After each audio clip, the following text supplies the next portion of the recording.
Please rise if you wish for the invocation and the pledge. Dear God, tonight we are remembering our veterans, those we will commemorate on Veterans Day next week, and those we have selected to honor this fall as our hometown heroes. We are grateful for these opportunities to focus our attention on those who have protected our nation and kept us free. We give thanks for their sacrifices and honor their service. As we consider the matters before us this evening, we ask for wisdom, knowledge, and understanding, that we may make the best decisions for those who have entrusted us to represent them. Amen. Amen. I pledge allegiance to the flag of the United States of America and to the republic for which it stands, one nation, under God, indivisible, with liberty and justice for all. This is the regular City Council meeting for November. City Clerk, would you do the roll call, please? Councilmember Sell. Here. Councilmember Papalardo. Here. Councilmember Stevenson. Here. Mayor Chazet. Here. Vice Mayor Butlin. Here. Since this is the first meeting of the month, we have time for public participation for any items not on the agenda. And this evening, I would like to invite Paul Frederick up to the mic. Say your name and address for the record, and you have 3 minutes to speak to us. Is that on? Mayor, Council, good evening, everybody. I'm Paul Frederick. I represent American Legion Post 259. We serve the veterans community of the Barre and Orange City. Assisting and supporting the youth of our community is an integral part of our mission. Paul, can you make sure that microphone is on? Because I don't think anyone... Push the button in the front. There you go. There you go. Thank you. I'll pick up where I left off. That's fine. Okay. We are introducing a new program in which $1,000 scholarships will be awarded to 5 selected students. A committee of 3 for Post members will interview and evaluate the merits of the candidates. These funds have been accumulated by members of the American Legion Post 259, and providing educational assistance is our goal. The requisites: child, grandchild, or great-grandchild of a veteran, resident of the Barre, Orange City, or a member in good standing of Post 259 whose youngster resides in Florida, a high school senior with 3.5 or higher GPA, written recommendations from 2 of the following: teacher, guidance counselor, spiritual leader, elected government official, youth and/or sports coach. Names of the institutions of continued education applying or accepted to, with a copy of the letter of acceptance. Provide a list of community service. The submission date will be from February 1st through April 30th of the graduation year. The date of award will be at the high school's May award ceremonies. We would like a handwritten letter of application from the requesting student, no text or email. We wish that the Barre and Orange City bring this wonderful youth we have forward, and we'd like to give them some money to help them. I have been through paying for college, and I know what people are struggling today to get a kid through. I say college. It could be any form of continued education. Thank you. Thank you. David Sosa. Name and address for the record. David Sosa, 931 Hanford Drive, Deltona. I'm here today on behalf of REITs Across America, and I want to explain this program to you. I've been participating in it for the last 10 years, and when our director for Deltona Memorial Gardens moved away, he asked me if I would take over. This has been a project that I've been heavily involved with financially, as well as giving my time. Okay, and what I'm here today is to invite you to our next ceremony. It's on the second Saturday of every December every year. And what we do, it's a time to honor, remember, and teach our children about our veterans, because the price of freedom cost a lot. Now, I don't know if everyone knows, but we have approximately 1,700 veterans buried at Deltona Memorial Gardens, which is right across the street from the racetrack in Orange City on Saxon. Now, what we do each December is we raise funds and we do a ceremony nationwide. There's about 3,200 cemeteries that participate in this. They start at 0900 Pacific time, so we start ours at noon, and we do a ceremony. And then we remember our veterans. We do a very nice ceremony. We have everybody come out, and then we do a wreath laying to honor them. And when we do our wreath laying, you know, we sit there, we give a little prayer, we say the service member's name, and we lay a very nice wreath at their grave. And we teach our children about the cost of freedom. Now, I'm here tonight to produce, I've handed everybody one of these forms. If you would like to sponsor a wreath, they're $17. You can buy as many as you'd like. If you do cash or check, my number's on the back and I can get those submitted for you. Or if you'd like, you could go ahead to the website, which is wreathsacrossamerica.org, and to make sure you get our location, type in FL0523. And that will designate the wreaths to Deltona Memorial Gardens. Currently, we have about 900 wreaths purchased, so we're still short a good 800 wreaths. So anything you could do to help us reach that goal, I would definitely appreciate it. And I would like to invite everybody in this room. I wasn't expecting the Hometown Heroes tonight when I came here, but this is a perfect opportunity.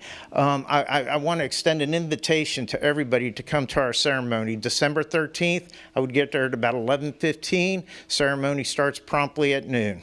All right, thank you very much. Thank you. Okay. Next on our agenda is the approval of minutes. We have minutes from the City Council meeting of October 1, 2025, and the City Council workshop of October 1, 2025. I'll make a motion to approve the minutes from October 1, 2025, and the workshop from October 1, 2025. Second. Vice Mayor Butlin? Yes. Councilmember Sell? Yes. Councilmember Papalardo? Yes. Councilmember Stevenson? Yes. And I am a yes. Do we have any additions, deletions, or amendments to the agenda? City Manager, I believe you have one. Yes, Mayor. I'd like to pull agenda item number 4 and move it to the beginning of new business. Okay, so between items 7 and 8. Yes. Yes, thank you. So the remaining 2 items on the consent agenda, numbers 3 and 5, are still on the agenda. Is there a motion in regards to the consent agenda? Oh, we're doing the presentations first.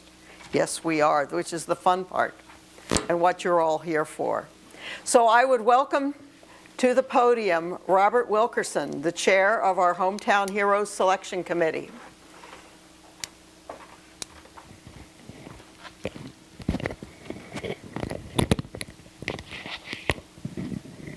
Go ahead. Okay, go ahead. All right, good evening, Mayor Chazet and council members. It's truly an honor to be part of this moment where we acknowledge and celebrate our incredible heroes in the community. Tonight, we also have Congressman Corey Mills' aide, Nora Welch. Nora, come up. As I announce your name, please come up and get your certificate and get your picture with the mayor. All right, I'd like to extend my gratitude to Ms. Annette Hatch and Casey Hewitt for their tireless dedication to the City of DeBary and our Hometown Heroes Committee. I'd like to thank our Hometown Heroes Committee members, Secretary Pam Ring, Gene Voltberg, and John Scarrett for their dedication and hard work. Our sponsors, we couldn't do this without you, is Gail Kohler, Keller Williams, Robert Wilkerson, Sunshine Insurance Brokerage, American Legion DeBary Auxiliary and Riders, West Volusia MOA Chapter, the Sell family and the Chazet family, and law offices of Michael Newman. Okay. Tonight, we look proud community to honor DeBary's finest veterans of Navy, Army, and Air Force. Our first hero is Petty Officer 3rd Class Alan West.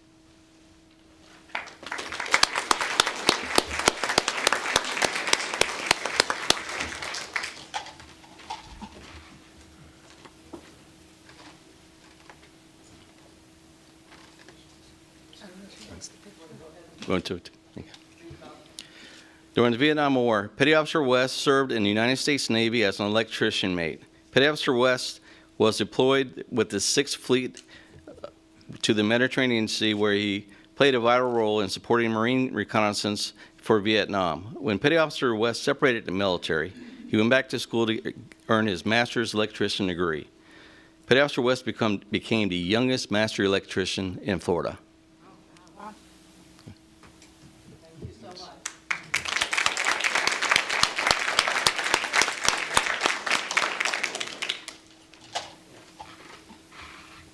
Next up, Lieutenant Colonel William Kirk.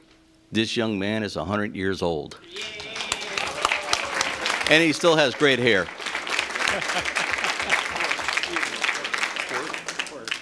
Okay. Oh, you're walking fine. Walking like 102, you'll be much older when you're 102.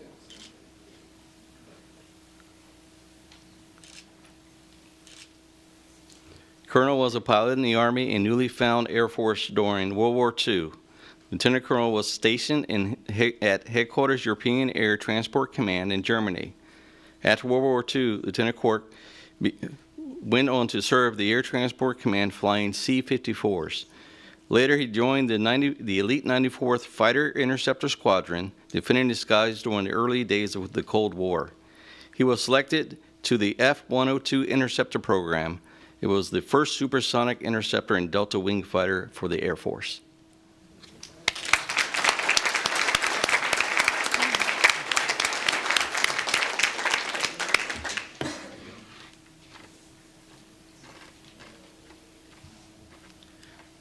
Next, we have Navy Commander Bobby Roundtree.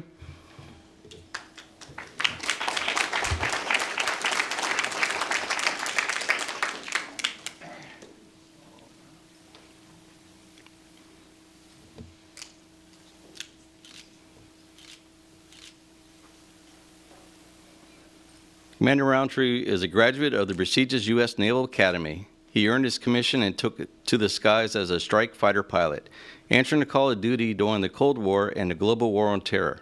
From 1982 to 2002, he flew with distinction, logging over 4,300 flights hours and over 700 career landings. He is a graduate of the Navy's elite Top Gun. Commander Roundtree went on to serve as, sorry, I missed the best part here. On September 11, 2001, our nation reeled from the unthinkable attack. Commander Roundtree stood ready as the senior pilot of 8 F-18 Hornets. He led a critical mission to the coast of New York in support of Operation Noble Eagle. Commander Roundtree went on to serve as Squadron Commanding Officer for VFA 136 Nighthawks and later as Deputy Base Commander of Naval Air Station Oceana in Virginia Beach.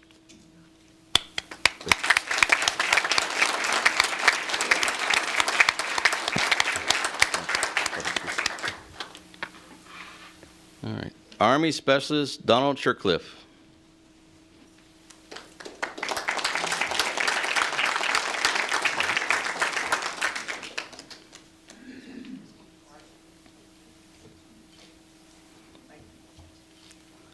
From 1968 to 1969, Specialist Shercliffe served in Vietnam War, started as a personnel man and became an infantry radio man and telephone operator. Specialist Shercliffe used to drive 3 to 4 days a week through the jungle, getting shot at while picking up orders and personnel. He also was awarded the Bronze Star. Alongside Captain Beach, a Specialist Shercliffe helped oversee between 500 to 1,000 soldiers of the Army of the Republic of Vietnam. So that's pretty good.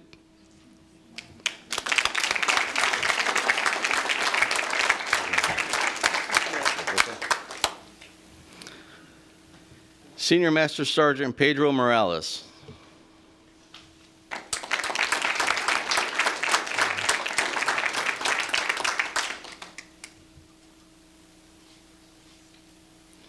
Senior Master Sergeant Morales began his journey in the Navy Reserves during the Cuban Missile Crisis as a jet mechanic. He later served in the Tonkin Gulf during the Vietnam War. Transitioning to the Air Force Reserve, Senior Master Sergeant Morales became a flight engineer. He flew countless supply and troop missions to Grenada, Panama, and the deserts of the Gulf War and Persian Gulf, ensuring that our forces had what they need to succeed. Thank you.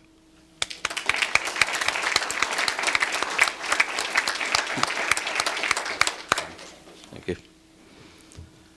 All right. Tech Sergeant Frederick Pertler.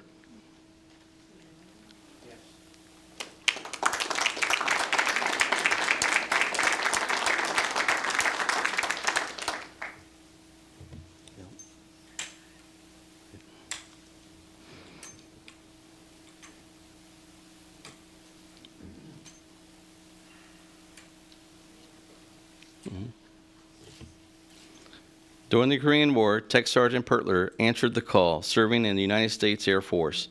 He was entrusted with the critical responsibility of overseeing the armory in London, England. In this role, he ensured the secure management and readiness of vital equipment and weaponry, supporting Allied operations and safeguarding the tools for defense.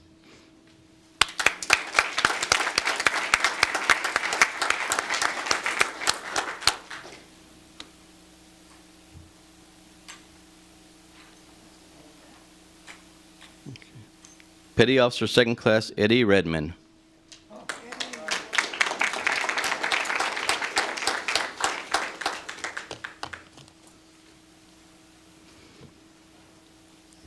During World War II, Petty Officer Redmond served aboard ship in the Asian Pacific Theater, a region marked with fierce battles. After his honorable discharge, he returned home and became a pillar of our community. He opened a barber shop right here in DeBerry where he welcomed neighbors and built lasting friendships, one haircut at a time. He didn't do my haircut, though. He also continued his commitment to veterans by becoming the first commander of the VFW in DeBerry. Yeah.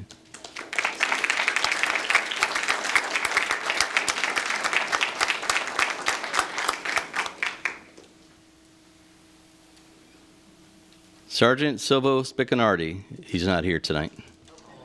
During the Vietnam War from 1965 to 66, Sergeant Spicinardi served in the United States Army Medical Corps. Sergeant Spicinardi was part of the mobile hospital unit in Vietnam, where they were the only medical unit attacked on Christmas Day. Sergeant Spicinardi continued to live his values of duty and brotherhood by becoming a lifelong member of your local VFW, American Legion, and DAV. Okay, we'd like to thank you for your heroism and service. Now let's hear a story from our hometown heroes.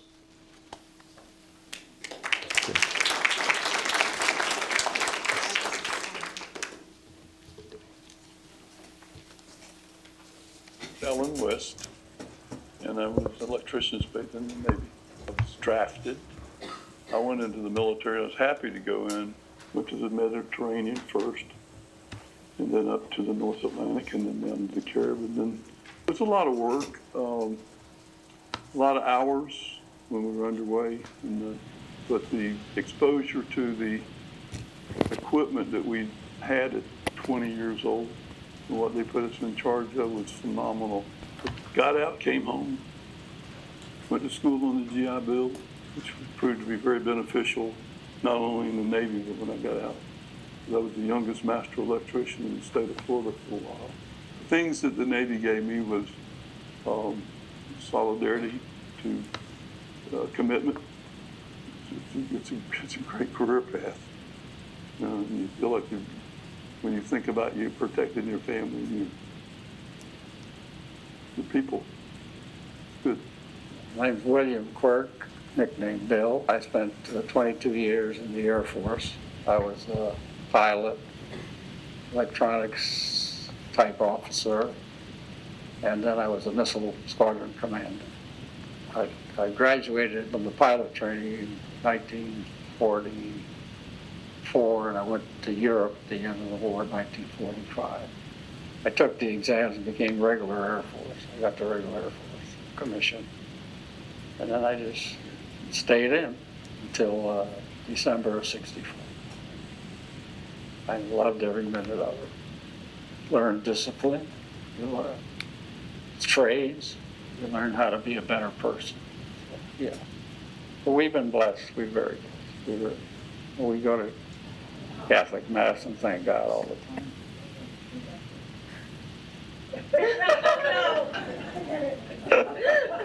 Thank you. I'm Bobby Roundtree. I'm a Navy call sign was Tree, and I graduated from the Naval Academy in 1982, entered active duty service in May of 82, and served until December of 2002.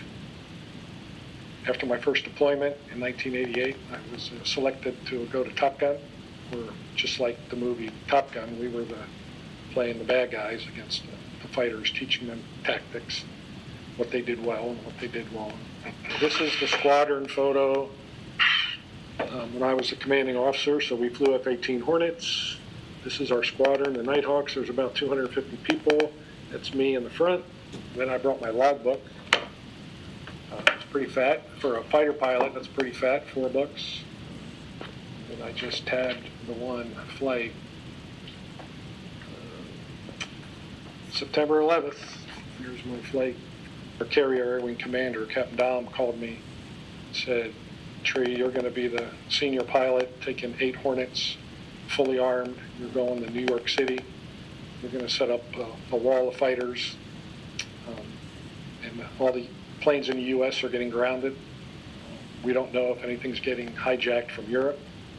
And he said, so you're going to do your thing, and your orders are anything on your radar heading west to the U.S., shoot it down.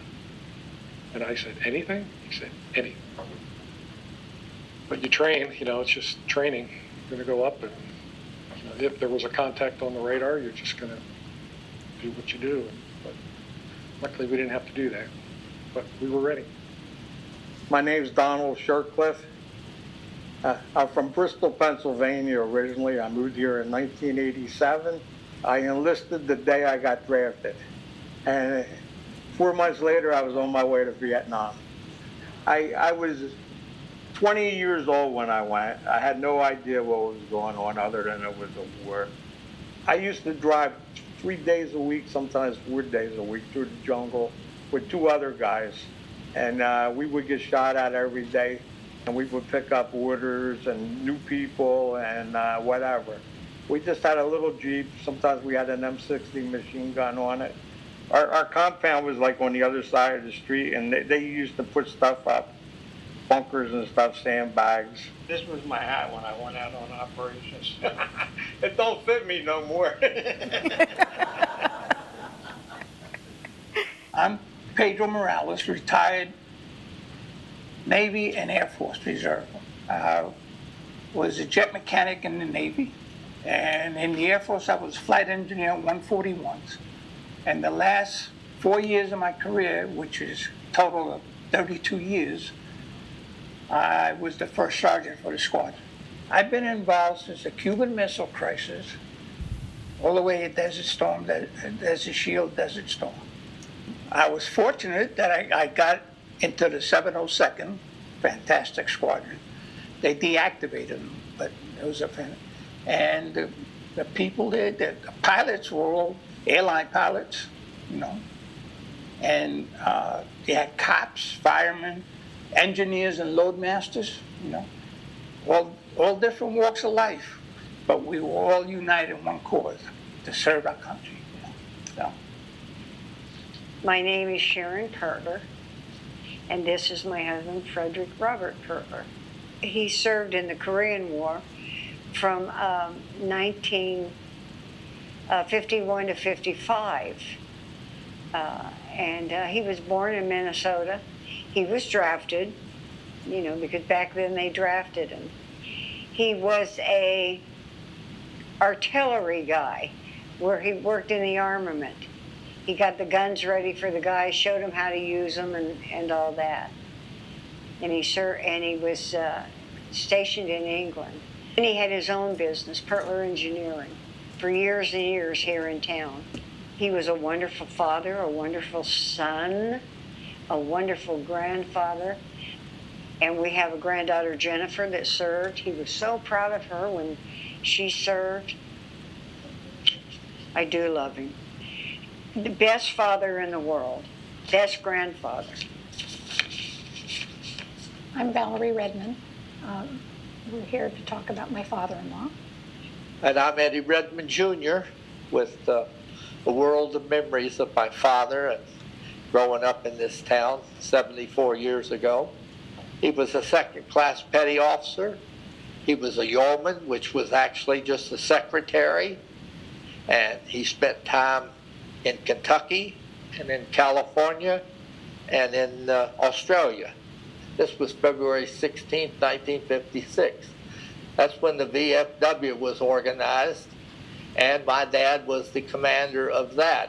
He was also active in the Firemen's Association here in DeBary, and he was one of the first businessmen. My dad started his first barbershop in the empty building just up this way from Volusia Drive. I closed in 2007 as the oldest business in DeBary, 55 years. I love him. I'm proud of him. I can't fill his shoes, but I've tried. Yeah. You got a lot of guys that are really old and rugged and tough looking. And then you got guys like me who's a lollipop. Well, my name is Silvio Spicanardi. I came to DeBary and it was Sunday, the 31st of July, 1959. I'm still here. I was lucky. I was with the medical corps over there, and then we were the first medical unit, only medical unit that was fired on Christmas Day of '65. We go into the woods, take the trees down, put up our tents. We throw up a tent, full tent, with the surgical liners, everything in 12 minutes, and it was something to see. And we learned to do that like 1:30, 2 o'clock in the morning out in the woods. You can't see your hand in front of you for peace sake. The first night out there, a wild boar put me up in the tree. I better shut up for peace sake, I might get arrested. But you can't make this stuff up. Oh boy. I'm telling you, that must be 35, 40 years old. Dude, they didn't mess with me because they throw some questions at me and I have the answers, you know. That used to kill them. But I can't help it, I was born so smart.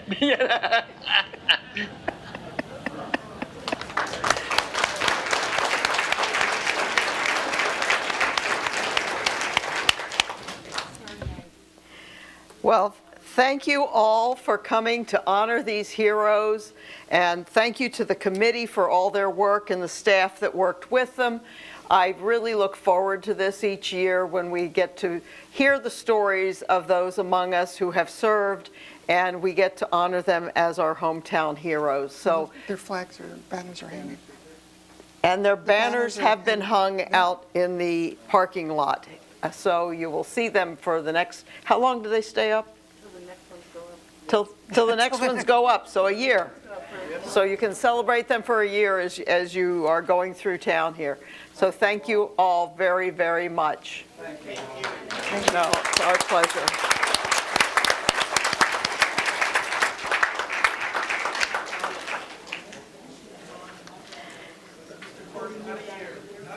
And now back to the more mundane, now the consent agenda.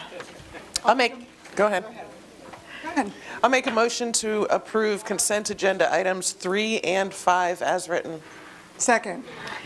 Councilmember Stevenson? Yes. Vice Mayor Butlin? Yes. Councilmember Papalardo? Yes. Councilmember Sell, and I am a yes. We are moving on to the first public hearing.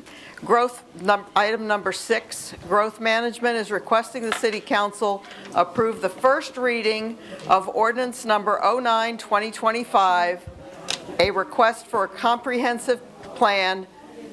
Should we ask them to? Yeah. Future land use amendment. I'll wait for one moment if you could visit outside of the chambers so that we can hear for those who are here for the hearing. We have business. Yeah.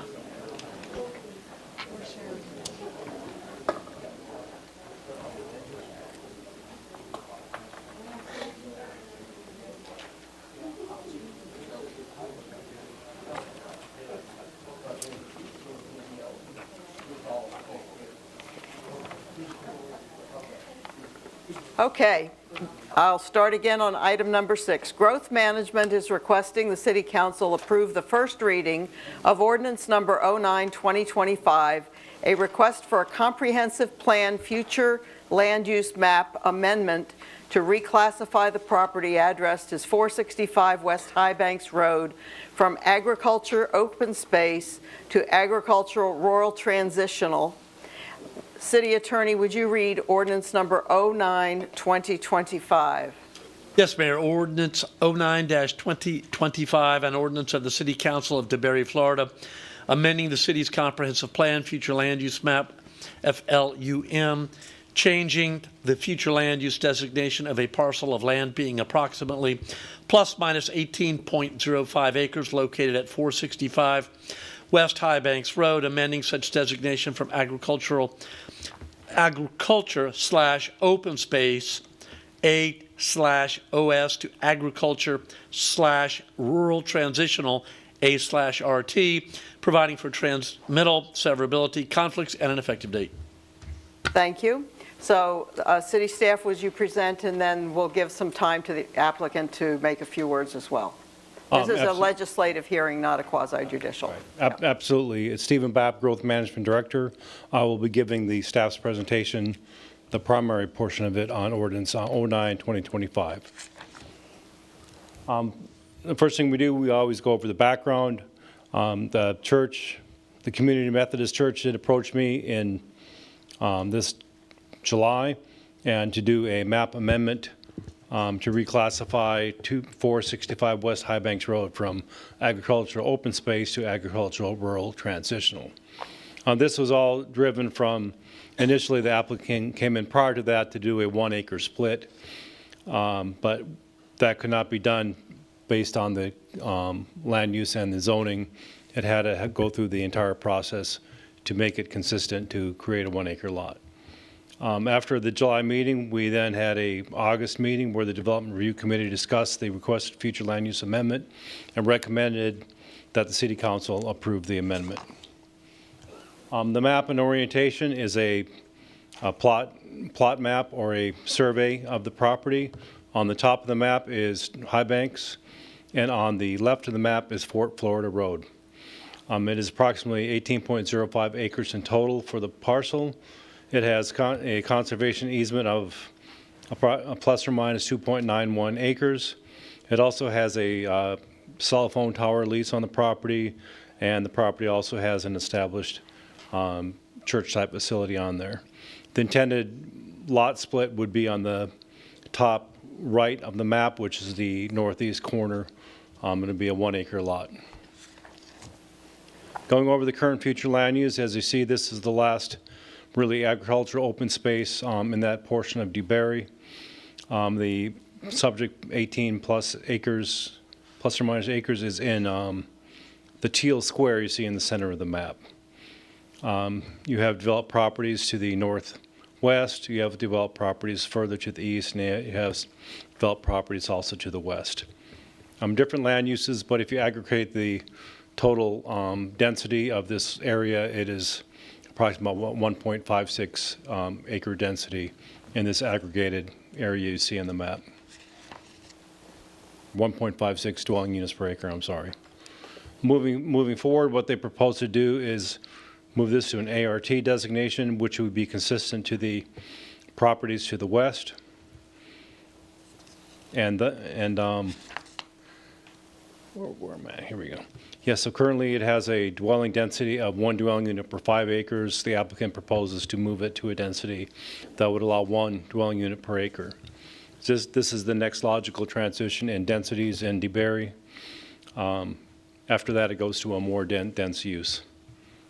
But they are requesting the 1 dwelling unit per acre agricultural rural transition. We look at the comprehensive plan compatibility. We did find it compatible, but let me go over a few highlights. The proposed future land use amendment has been reviewed against all our goals, objectives, and policies of the comprehensive plan and find that it meets it. There are wetlands and floodplains on the property. Because of the existence of these sensitive lands, any future development, meaning construction and the like, would be required to meet all the policies of the management and natural resource element of our comprehensive plan, of course, as well as other state and federal agencies. We also look at policy 5.105 to consider elements of the amendment. This includes management of existing land use. The requested classification of agriculture rural transition would appear to be an appropriate classification of this area.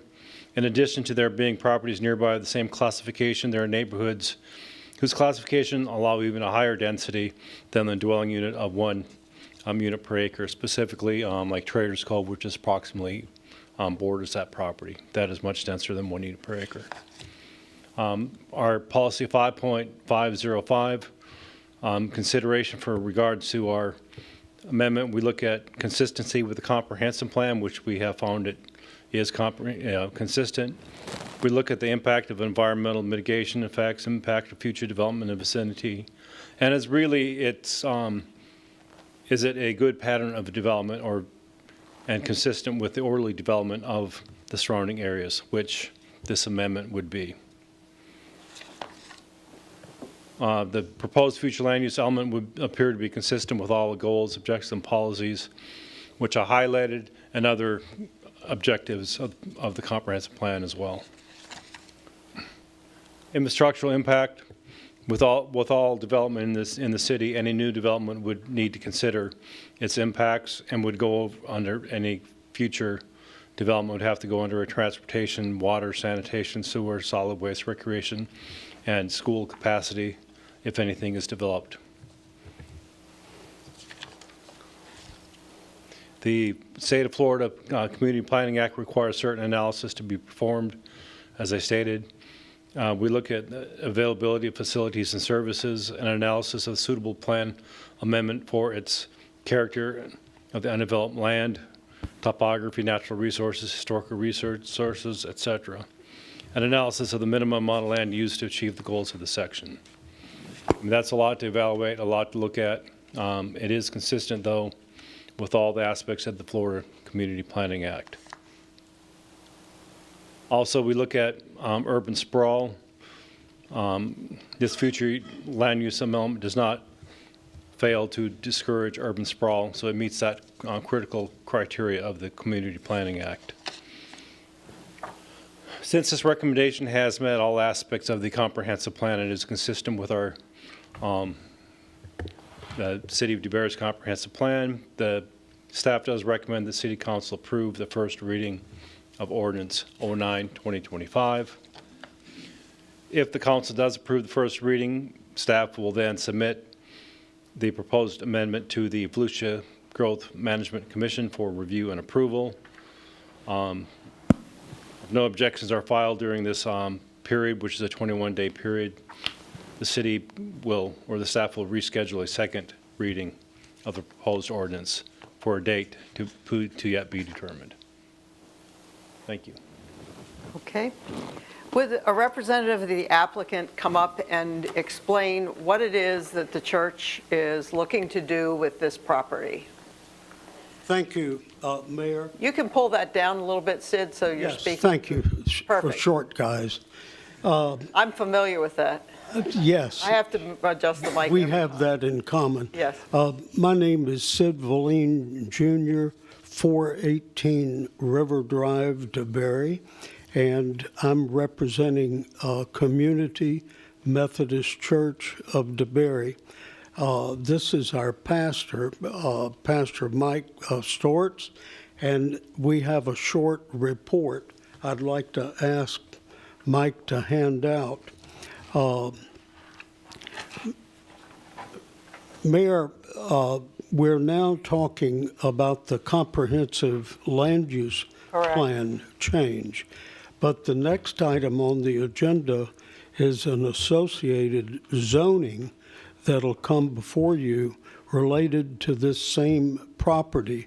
Right. So if I may beg your indulgence, I would like to comment the total picture the church is approaching related to this 18 acres and our goal.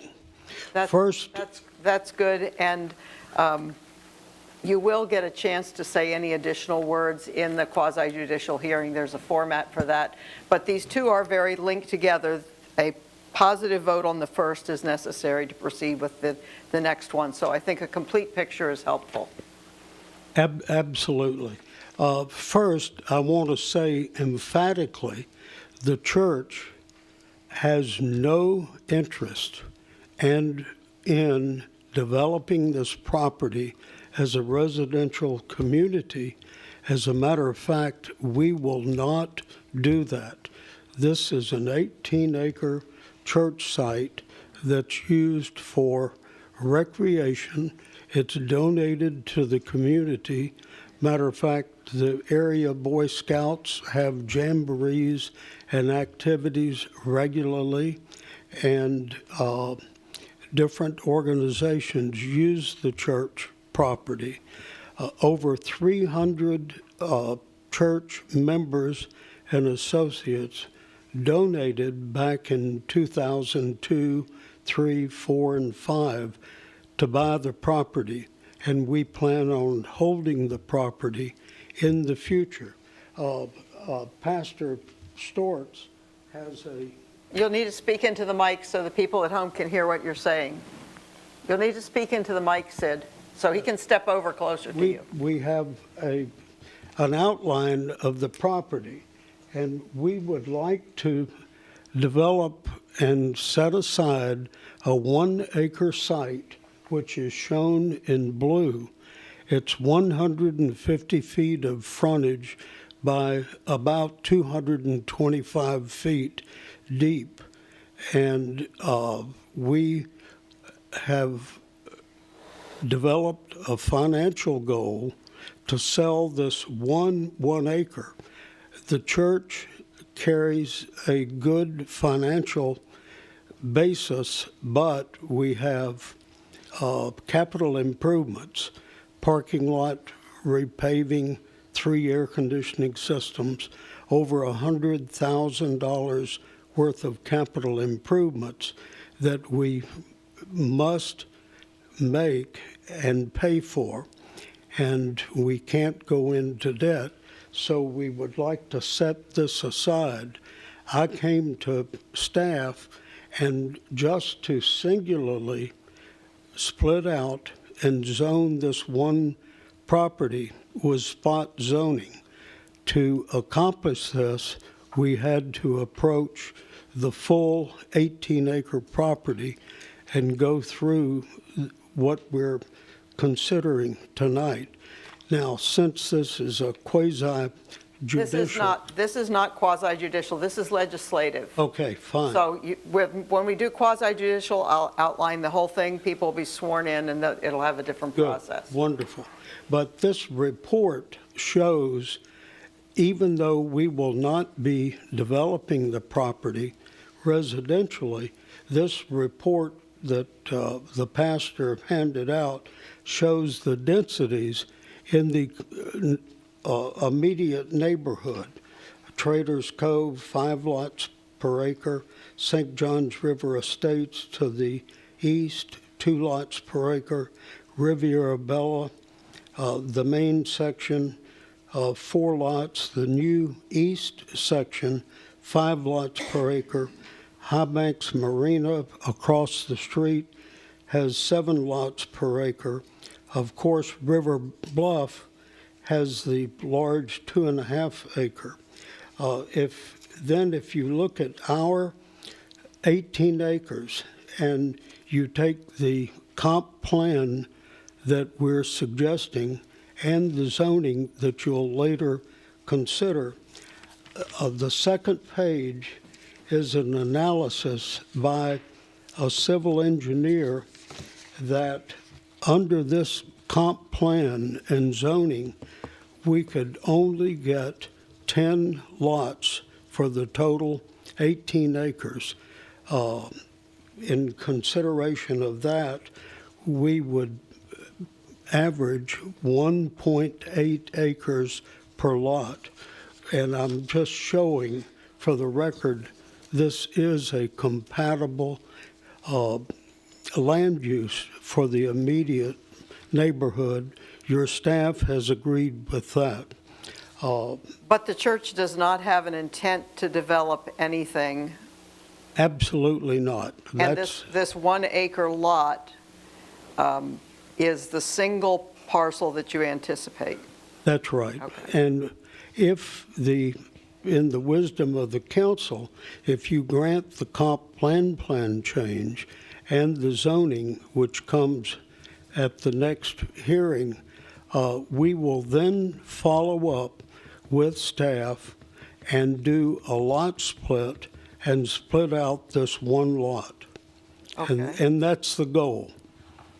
Okay, And that's the end of my presentation. thank you. City Manager, did you have anything to add to the staff presentation? Not at this time, Mayor. Okay, great.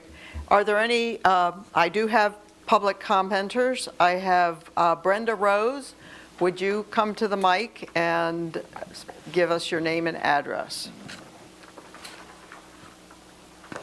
Brenda Rose, 383 Wall Rock Street. I'm also speaking for St. John's River Estates HOA, 19 Dial Avenue. I guess the biggest issue about this that we would have is that there is no plan. When you look at what the attempt is to rezone it from 1 per 5 acres to 1 per 1 acres, and then to rezone in the second part to the 1 acre that they want to sell. That 1 acre that they want to sell is the boundary to property that we've discussed in the past, Costas property, which then is on the east side, and then on the east side of that is the St. John's River Estates HOA. So our biggest concern is drainage, because the conservation area, not the wetlands, but conservation area they have, flows right into our property also. So you can't separate water. My biggest issue is that there's no plan. So even though they're saying they're not intending to develop, once it's sold, they know their intentions are like a lot of roads with good intentions. You know, What, the 1 acre? The 1 acre. Oh, single property, okay. The single acre. Right, That okay. runs the east boundary to Costa's property, that runs the east boundary to our property. Okay. So, and shared wetlands. Okay. Which are just below the property that they're planning to sell. So once that happens, I guess the concern that I have is you don't have any control over what happens to that property, who develops it, how they develop it. It would be one, especially if the zoning goes through. But let's say just the 1 per acre at this point. So does that mean you're going to have another driveway onto High Banks for a house? And then subsequently, you could conceivably, because you'd have the ability to have 1 house per acre all along High Banks to the end of Fort Florida, to where Fort Florida comes in. So are you going to have driveways all along there? Right now, High Banks, our community was flooded. We had 2 homes that got flooded, plus 2 other houses that are not in our HOA, flooded as a result of the hurricane last year. It wasn't from our water. It was from the water coming from High Banks, the ditches off High Banks, flowing into our community. And then fortunately, we were able to handle that water out, but that flow did cause flooding for several of the houses. Now, granted, that was a hurricane. However, there's just past storm that we had, which was not unusual for us. It was unusual for other parts of the state. High Banks was flooded again. Totally. The ditches were full, the water was overflowing. So the more you add in there, the more problem you're going to have. So the problem that I have with this is that there's no plan. It says that one of the issues that they had in here, let me see, that it's a good design, orderly pattern of development. There is no design to look at. There is no pattern of development that you could use to say that it fits within the comprehensive plan, because they're just going ahead and saying, okay, we're going to allow it to go to 1 home per acre. Okay, I'll need you to wrap up your comment. All right, thank you. Thank you. Okay, Michael Storts.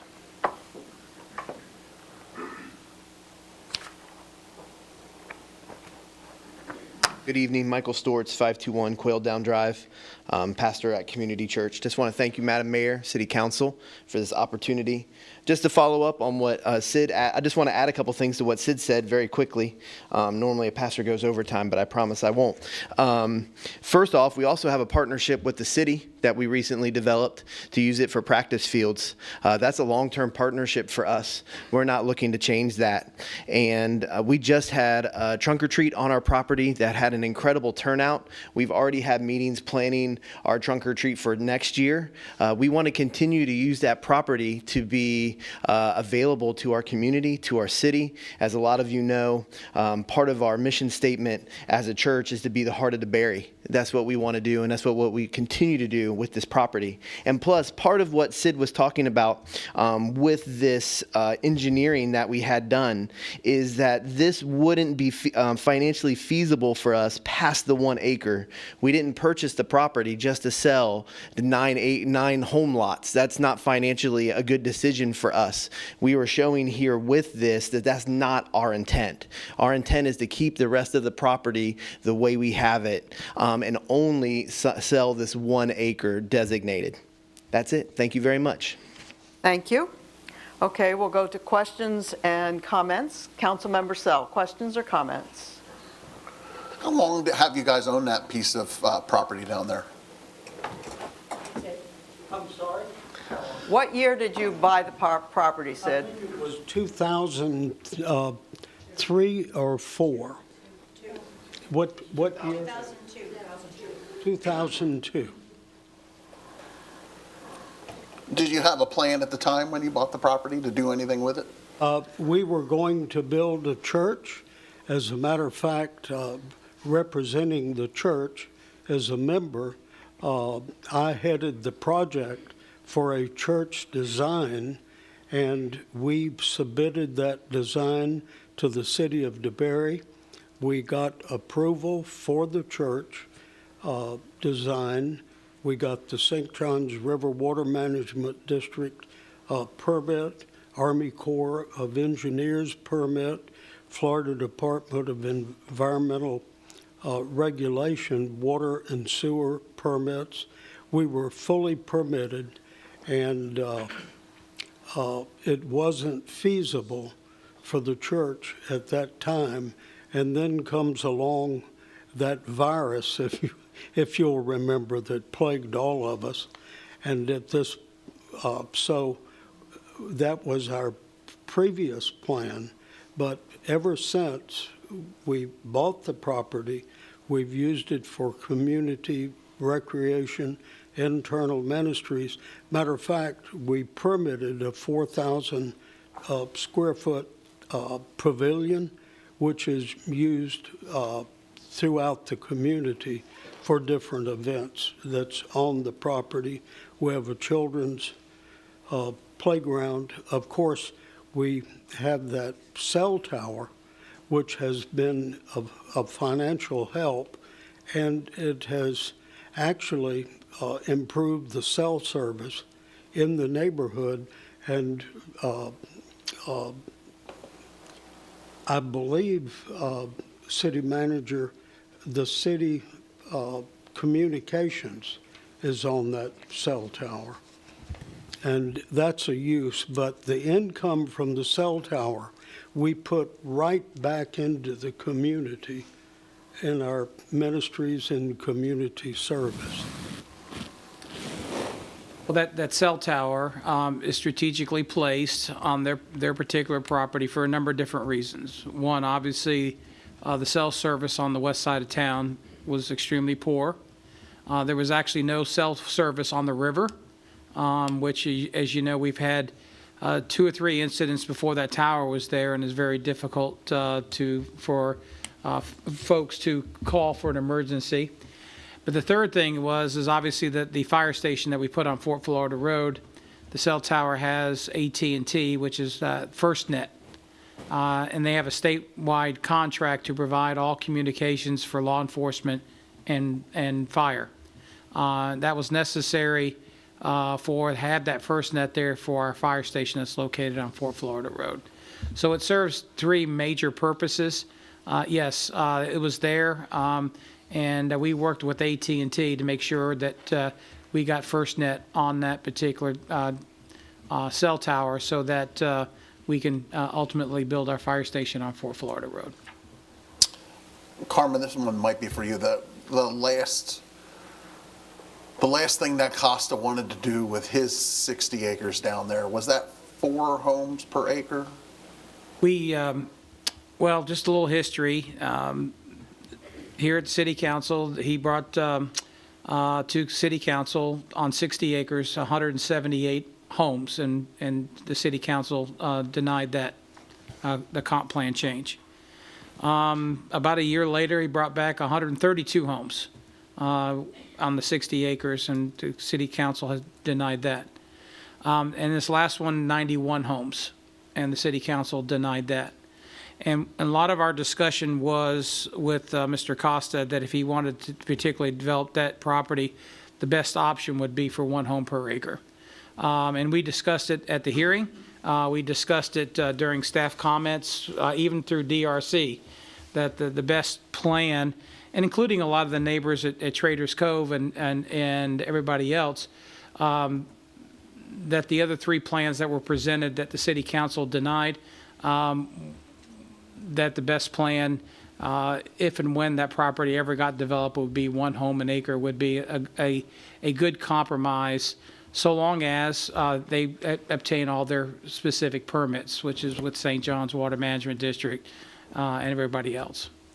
I don't remember any developer coming to us and wanting to do 1 home per acre. This is very unusual to have 1 acre and have it be approved for 1 home on that 1 acre, which just doesn't happen, especially now. They always want multiple homes on 1 acre. If a home was to be built on 1 acre, it would have to be approved. The drainage, the stormwater, all of that would have to be approved. They're not just going to put asphalt on the whole entire acre and say, deal with my water.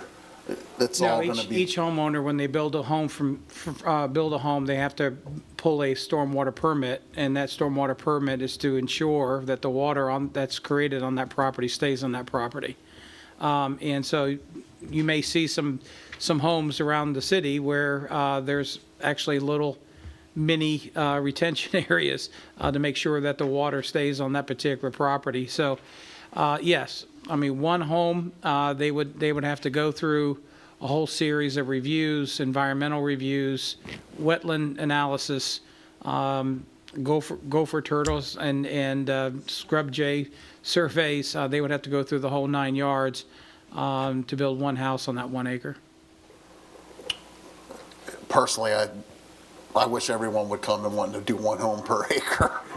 We wouldn't have apartments and everything else we have right now. I think it was a smart investment on the church's part to purchase the land, and occasionally things don't go your way, and it's great that they're able to actually sell the acre off and then do the improvements on the church. I know the bright orange sign that went down there caused quite a stir. People are triggered anymore by any kind of development. There was a lot of things that were said that are just not true. One of them, one of the things I hear all the time is churches don't do anything for the community, which is absolutely untrue. Each church in DeBary has its own story, and they do their own different things for the community. Occasionally, I've gone to a church in DeBary and come out feeling much better about life. Sometimes they don't offer things that are physical that you can see. I know you guys just donating the land down there for the soccer practice is amazing. It is amazing.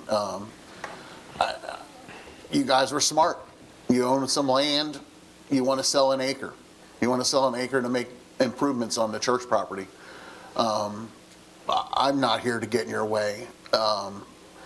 if somebody wants to build a home on it, they're gonna have to jump through all the hoops to make sure that it doesn't flood their neighbors.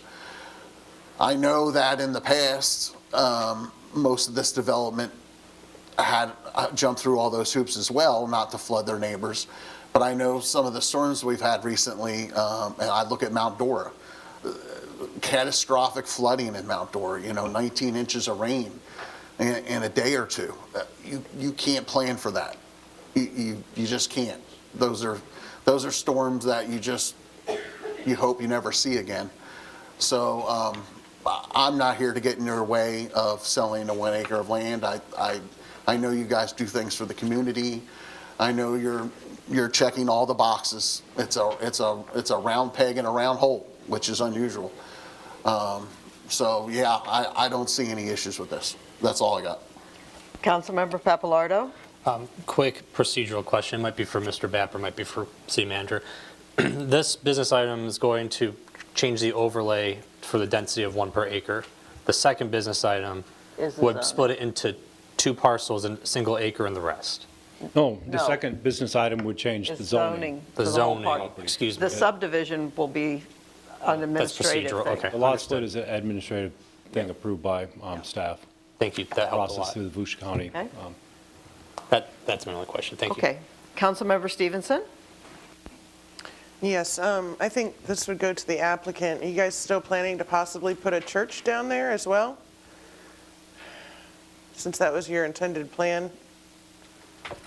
That we could file an application someday, but right now, our campus is 41 West High Banks Road, and has been since about 1955, and we don't see any chance of having a new church anytime soon.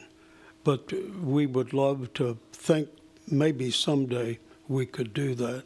But of course, that would have to go through all of the governmental land use approvals. Okay, follow-up question. I really appreciated the poster that you brought in highlighting the 1 acre parcel and where the placement, thank you, yes, that. What made you choose that parcel out of the whole thing? Because it looks awfully close to some of the amenities where children would be playing.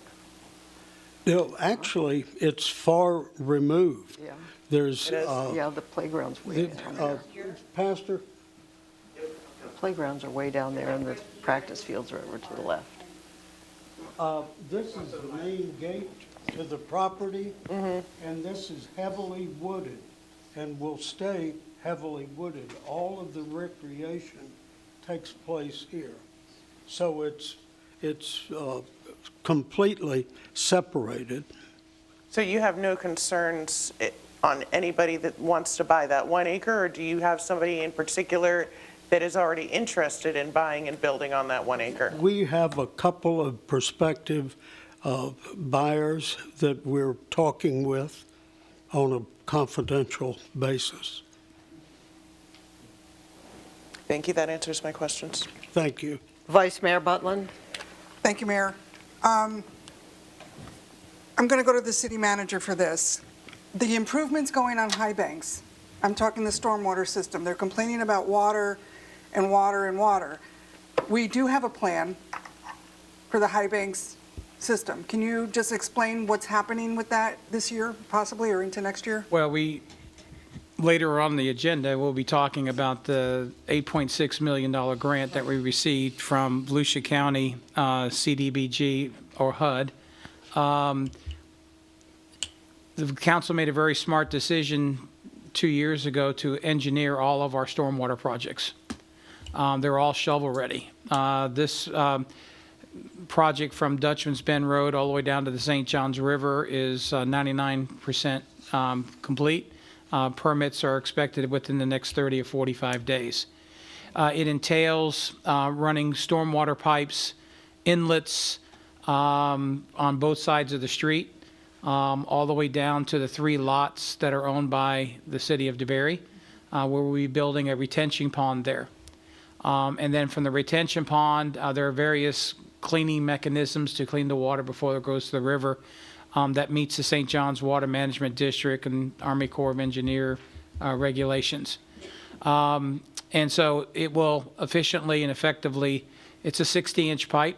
You can actually walk through it, and it will run the entire length to be able to capture the water and be able to transport it to the river more efficiently and effectively.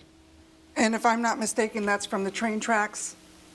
Dutchman's Bend Road, almost to the train track. Almost the train tracks all the way to the river. Yep, both sides all the way down until where we own the 3 lots, and then from there on the north side all the way down to the river. It will go into the retention pond, it will clean itself, overflow, and then go back on the north side of High Banks Road all the way down to the river. I just wanted to emphasize that because you may not know that that's in the process. And that will alleviate a lot of the water problems that you guys are having in St. John's Woods. And the future development, even with the Costa 60 property, that will push the water that way.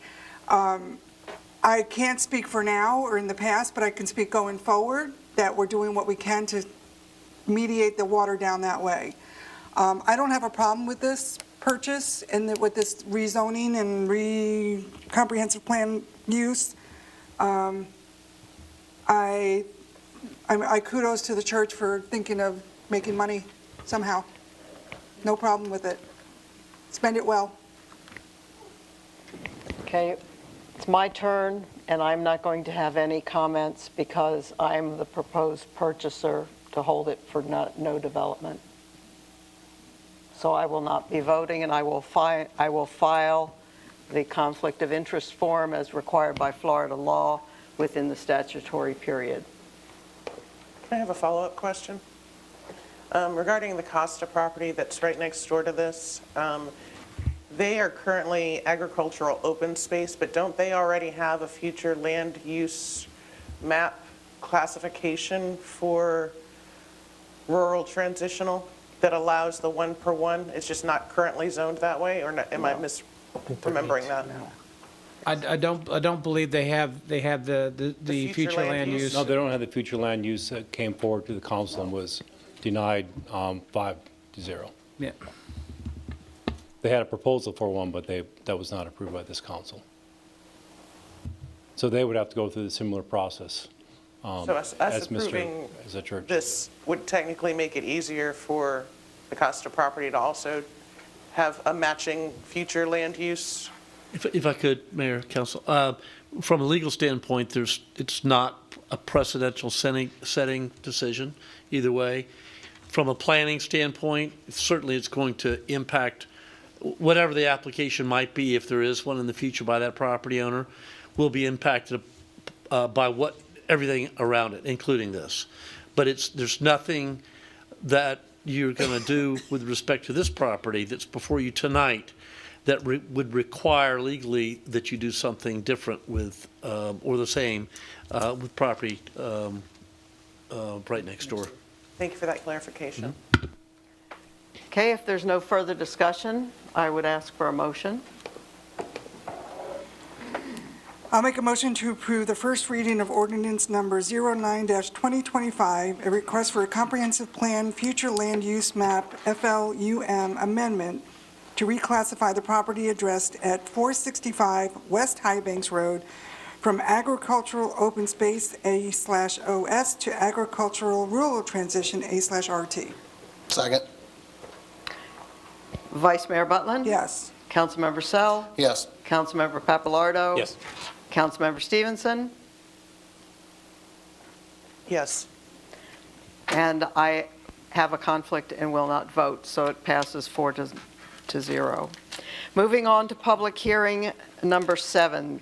This is a quasi-judicial hearing, so this will be the order of business. I'm required by Resolution 1521 to outline this before we begin the hearing.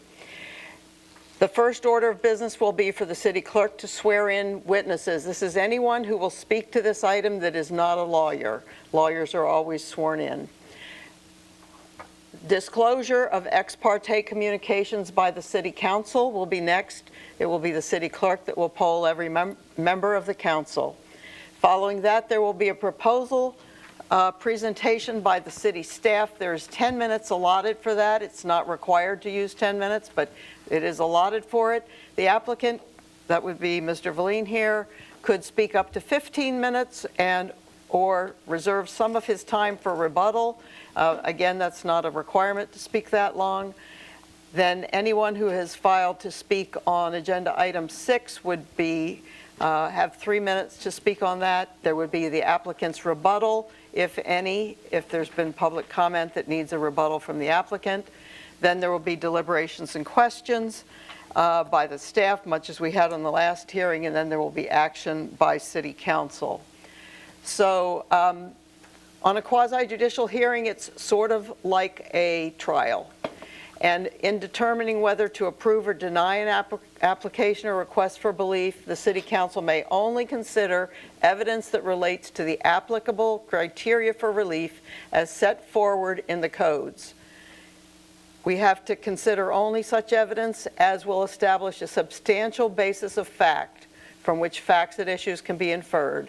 Hypothetical, speculative, fearful, emotion-based generalizations or statements that do not address the relevant issues or criteria are not sufficient to constitute evidence in this hearing. In making the determination, the City Council may not rely on mere opinion unless that opinion is offered by someone with technical expertise in regard to the relevant subject matter. Evidence that is vague or speculative, otherwise irrelevant, may not be used to support the determination, and rather the City Council must base its decision on evidence that is relevant to the matter at hand, that is substantial, and that is reliable and credible. City Clerk, would you begin with, go back to the order here, if you would, David. Would you begin with swearing in witnesses? This would be anyone who has a speaker card in, any staff members who may testify on this agenda item, and any member of the public who may speak. Do you swear the testimony you're about to give is the truth, the whole truth, and nothing but the truth, so help you God? I do. Thank you.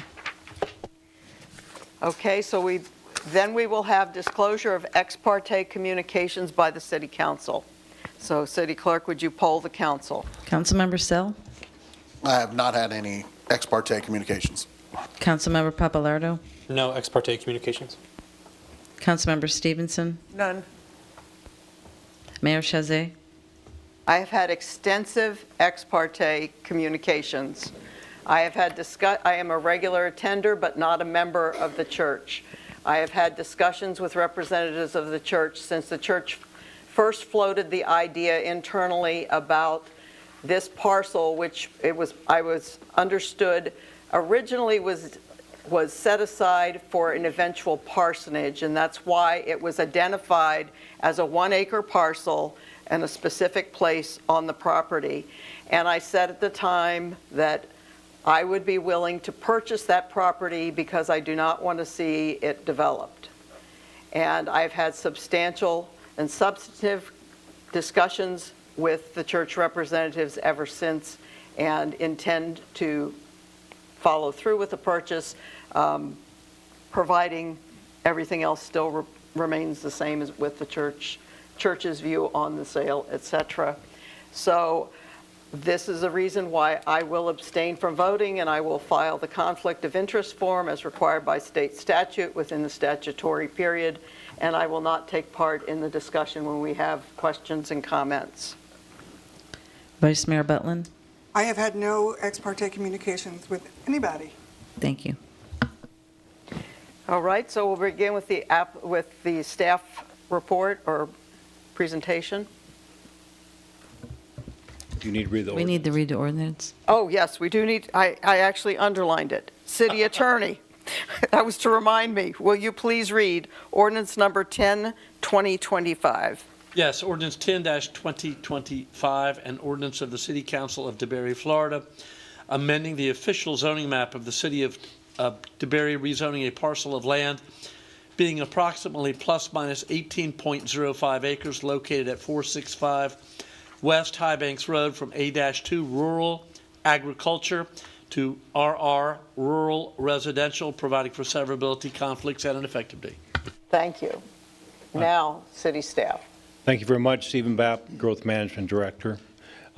As discussed in the last presentation, the church did come forward to staff wishing to rezone the property in order to split off a 1-acre lot and thus be consistent with the no spot zoning rule. This occurred in July of 2025. Just last August, on the 19th, they came to the Development Review Committee and requested the zoning map amendment to rezone from rural agricultural A2 to rural residential RR. The Development Review Committee voted unanimously to recommend that the City Council approve this zoning. Now, in October 21st, 2025, the applicant hosted a community meeting with City Hall in the City Hall chambers. There were several residents that attended. The main concerns discussed were the prospects for future development and flooding. The applicant has stated that they have the intent to sell off the 1-acre lot, which would be part of the property. Sorry about that. The map again remains the same as the last presentation.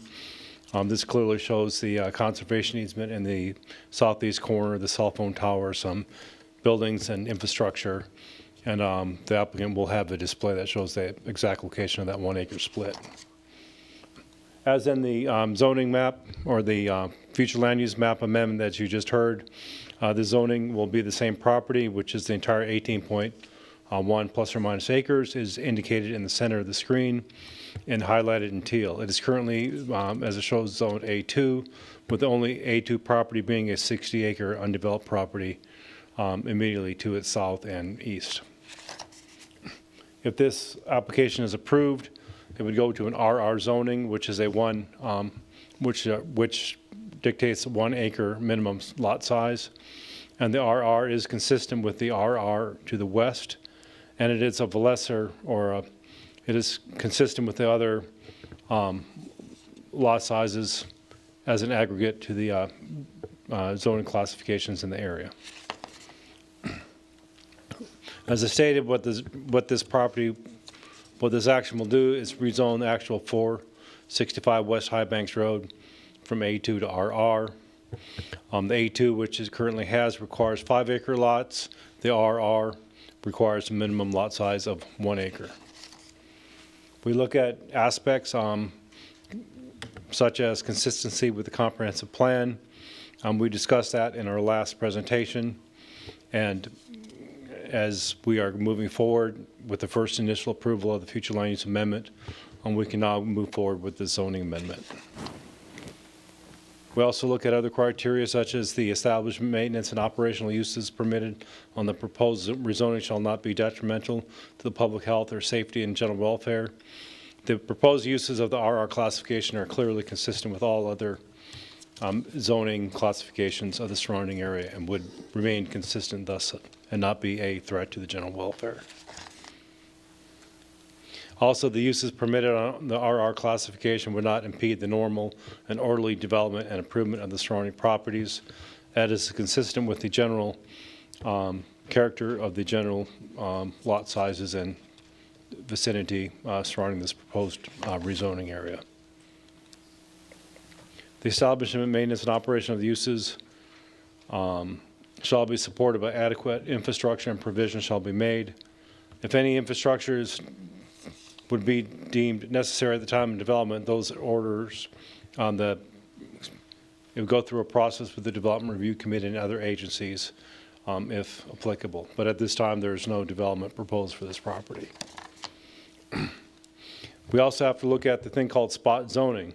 Spot zoning is a zoning which is inconsistent or not like anything within 300 feet of the property.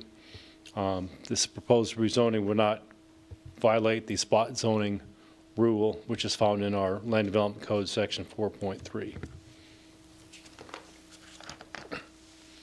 Since it has met all the criteria for rezoning according to the Land Development Code, and the Development Review Committee has recommended approval, it is therefore staff's recommendation that the City Council approve the first reading of Ordinance 10-2025. The next step is when we get the comprehensive future land use amendment back from the Volusia County Growth Management Commission, we will then be able to proceed forward with this second reading of the zoning along with the second reading of that comprehensive plan amendment. I have no further information to provide on this case at this time. Thank you. Thank you. Applicant?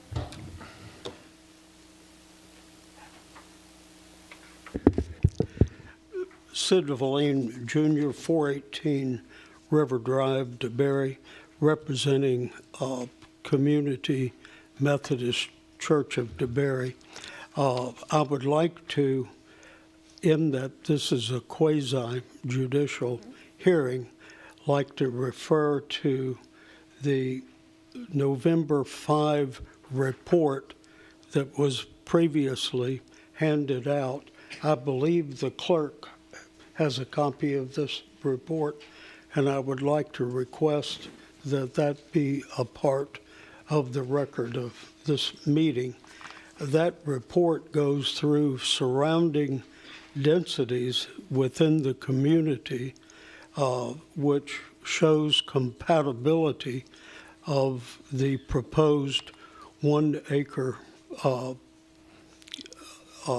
lots as to size, and also the report shows that the civil engineer report, page 2, indicates that under this zoning category, with existing on-site wetlands, roads, retention, and setbacks, only with the 18-acre site, we could yield 9 to 10 lots per acre, even though we don't intend to develop residential whatsoever. Not per acre, just on the total site-wide. Excuse me, Yes. I'm sorry. Yeah. For the total site. Correct. And I would add for the record, based on that site and the expense of development, and previously our pastor, Michael Storts, brought out that at this density, based on the character of the land, wetlands, etc., it would be really infeasible to develop under that zoning category. So for the record, the church intends to continue in the future with recreational ministry community use of the property, with exception of the anticipated cutout of 1 acre. If this were to be approved, we would then go back to city staff and submit a lot split application. And that's the intent. Thank you. Thank you. Brenda Rose, would you come and state your name and address for the record? Brenda Rose, same address, 383 Walrock Street. Originally, when I was reading this, the Development Review Committee had put on in their report that the purpose, the applicant is requesting a comprehensive plan future land use amendment for a portion. And they specifically stated in there that it was to, that it was specifically there to, get the right page. The proposed zoning map amendment would rezone 1 acre of the property from rural agricultural to rural residential. But now I'm hearing that the whole 18 acres is going to be. City staff, would you want to address that? Finish your comments and we will have him respond. Certainly our concerns remain the same as far as the rezoning because of the sensitive nature of the drainage area. I understand the plans that are going to be put in place, but unfortunately they will not improve our situation at all and actually will make it worse for us because you're not taking into consideration the water that we already drain onto the property that's owned by the city, once the retention pond is put there, it will back up the water back onto us. We've addressed this with St. John's Water Management District and are, trying to get the plans changed, but have been told that the city plans to make no changes to the plans. So we'll actually get flooded as a result of what they plan to do. This property pushes more water. The water runs naturally east, so it runs over to us from that strip of land, and then the conservation area is all wet, runs over to us.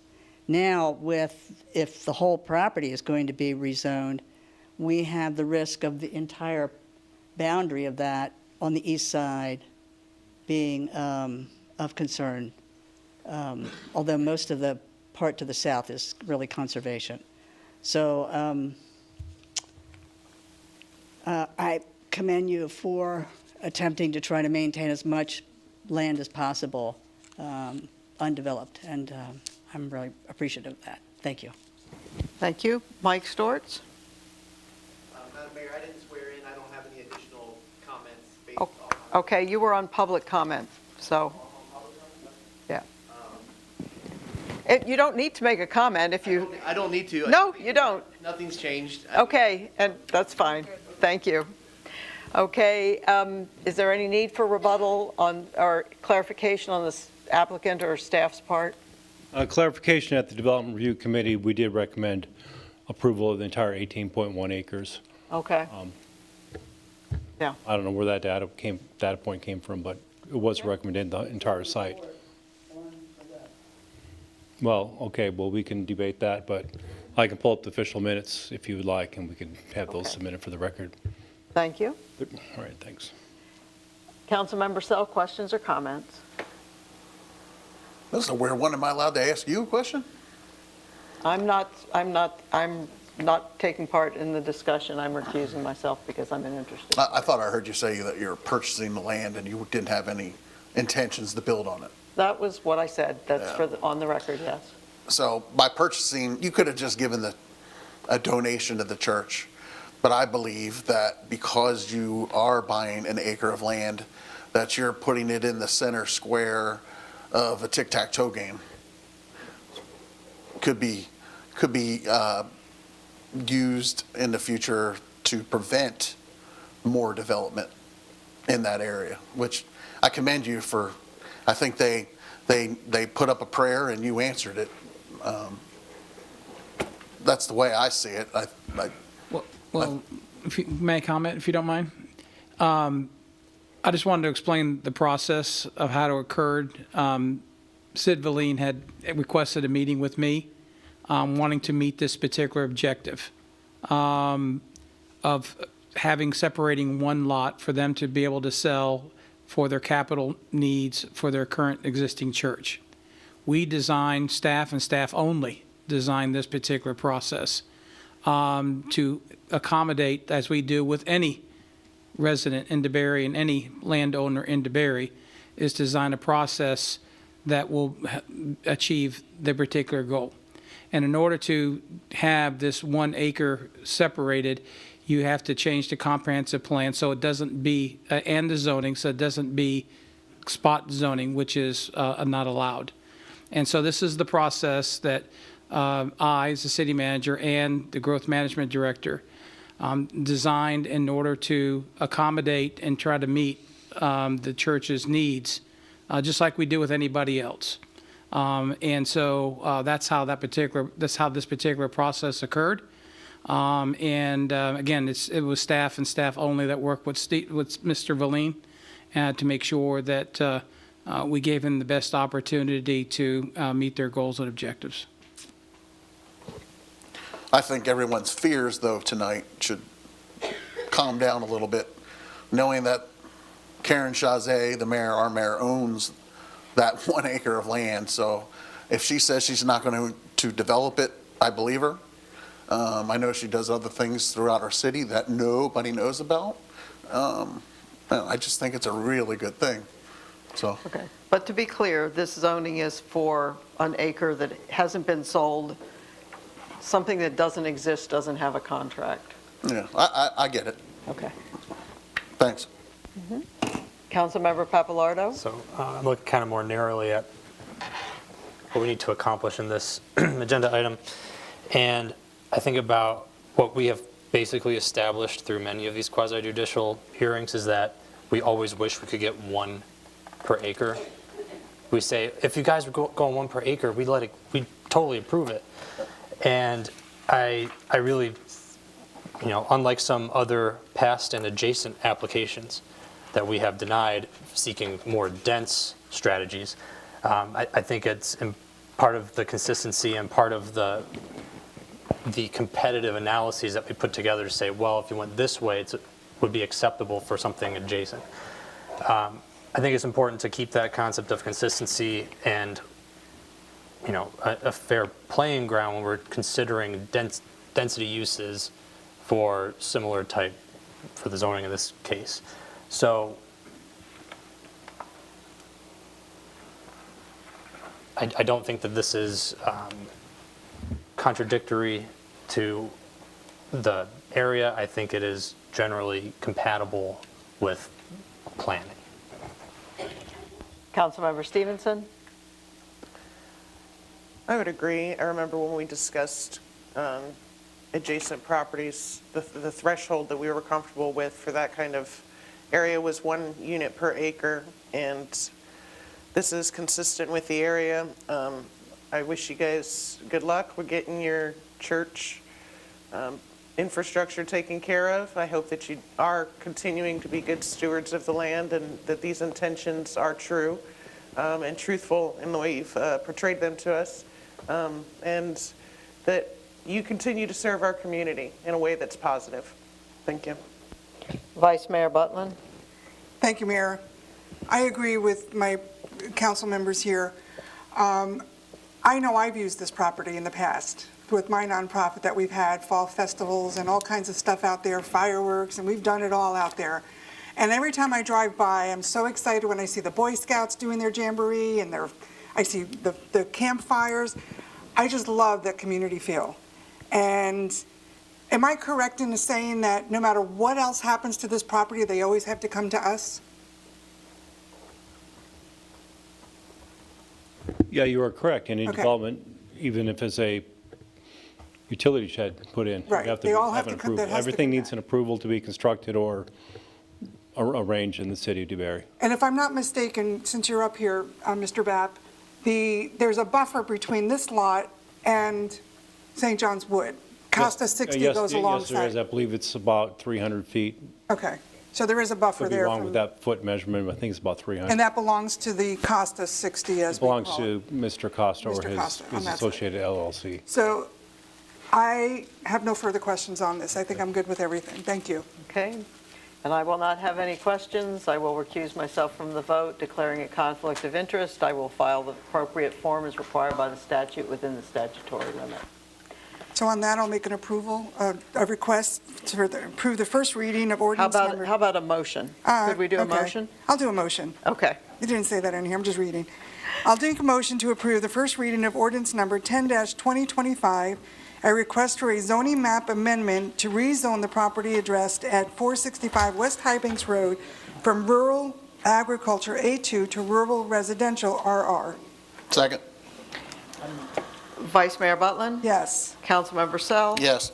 Councilmember Papalardo? Yes. Councilmember Stevenson? Yes.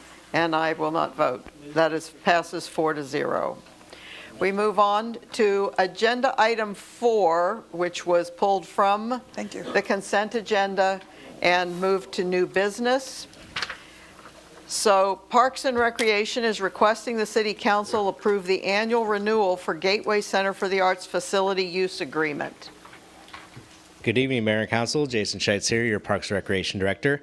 So yes, as you said, Mayor, we're here to renew the Gateway Center for the Arts Facility Use Agreement.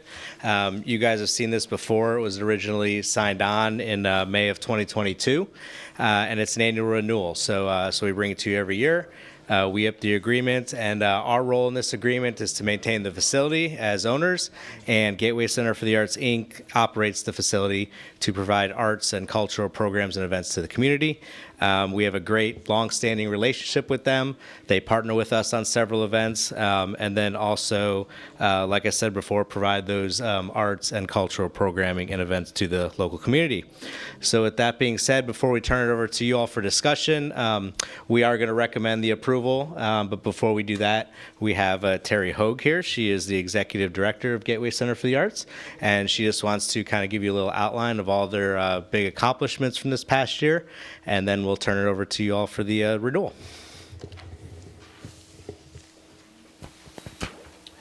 Well, the room's a little lighter now. Yes. Identify your name and affiliation. If I'm you would. Terry Hogue, and I'm coming to you as the Executive Director of Gateway Center Tilt for it the up, Arts. too. It doesn't have to be always for short. I just wanted to give a quick summary with Gateway this past fiscal year, 24-25. We had 7 gallery exhibits, which is 345 days. We're actually booked till the end of 2027. Wow.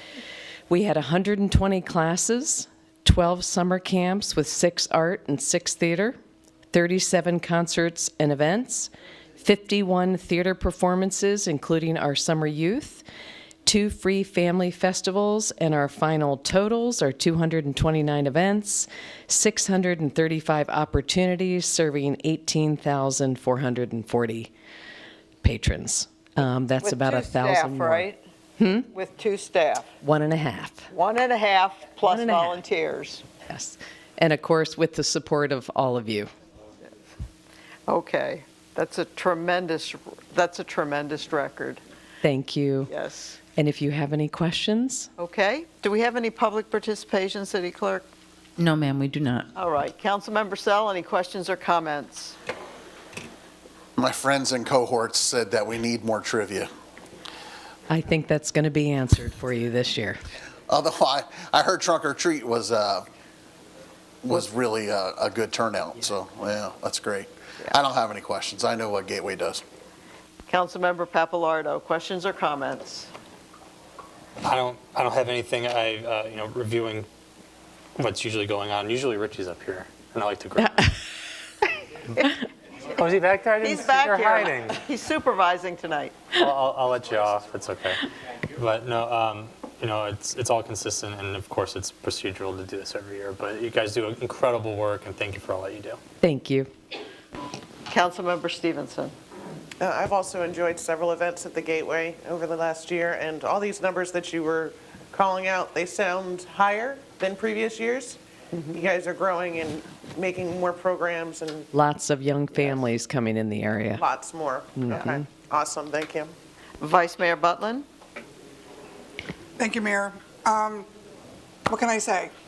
I look forward to this every year because I know that it's an improvement going forward. So it's something enhancing our community, the arts. I know you've lost money from the government, wherever they may be, whatever they're thinking, I don't know. But I'm hoping that we can recoup some of that in other ways. So I'm looking Great. forward to seeing what we have going forward. Thank you. I want to say kudos to you and your other half-person staff, as well as your board, for doing a phenomenal amount with minimal paid resources. When I look at this, I think of it in terms of our contract for service model, which serves DeBary so well. And this is, I try to imagine what it would be like if government provided these art services. And there isn't a way that 1.5 staff people could ever approach the breadth of programs that you're able to do. And it is another way that we have a rich offerings in our city, and we are being extremely fiscally responsible with how we provide those services. It's truly an amazing record, and I thank you for all of your hard work and your board's hard work. Definitely. Thank you. Thank you so much. So if there's no further question or comment, I would entertain a motion. Move to approve the annual renewal for the Gateway Center for the Arts Facility Use Agreement. Second. I'm going to go with Sell. Okay. Councilmember Papalardo? Yes. Councilmember Sell? Yes. Vice Mayor Butlin? Yes. Councilmember Stevenson? Yes. And I am a yes. So we are now on, under new business, agenda item number 8. The city manager is requesting the city council approve Resolution 2025-21 to adopt the updated purchasing policy and procedures manual. City Attorney, would you read resolution number 2025-21? Yes, Mayor. Resolution number 2025-21, a resolution of the City of DeBary, Florida, adopting an updated purchasing policy and procedures manual for the procurement of goods and services and management thereof, providing for conflicts, providing for severability, and providing for an effective date. Thank you. Good evening, Liz Bauer, Finance Director for the City of DeBary. And tonight we're going to go over some of the updates that were requested at the 9/17/2025 City Council meeting to update our purchasing policies. These page references I have are for the red line version that was handed out to you before the meeting. A couple statements that were requested to be in the new procedure. I'll just read them aloud. The City Council shall review the purchasing thresholds when there is a change in city manager or finance director. That's on page 3. Also on page 3, it says employees shall follow the code of ethics as documented in the City of DeBary personnel policies and procedures. Another update we put in, since we have an assistant city manager now, there's been made reference to delegating authority to that position to approve certain purchases. The major change to this update was a spending limits. So right now, we're suggesting we change the purchases below $1,000 may be awarded based on one verbal quote and awarded by the department head or the associated assistant manager, meaning the departments that that assistant city manager oversees. Purchases of $1,000 to up to $12,000 would require one written quote and must be approved by the city manager or his designee. Purchases over $12,000 to under $50,000 would require 3 written quotes, and this would increase the city manager's approval threshold from $35,000 to $50,000.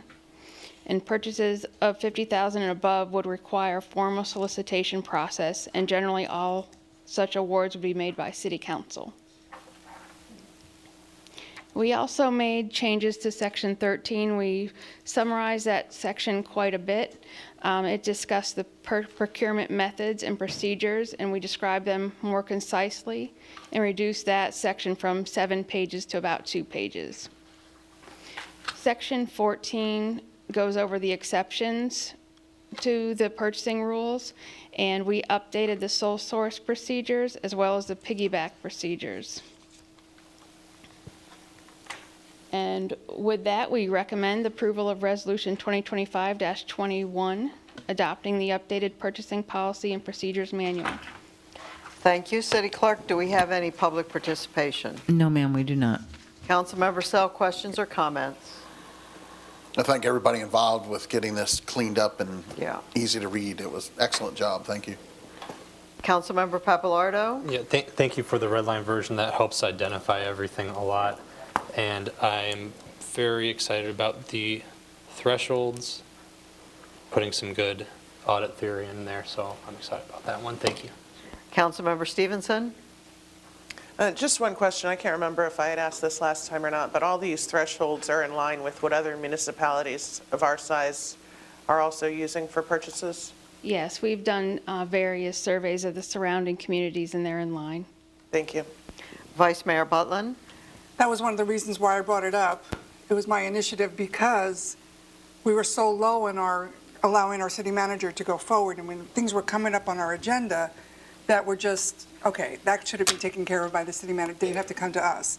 So I'm really thankful to you guys for cleaning this up and making it very user-friendly and easy to understand, and including our assistant city manager, so I'm appreciative of all that, and I think it's a great start, and I like the fact that we can alter it as we get new personnel in, so it's good to have that. So that's it for me.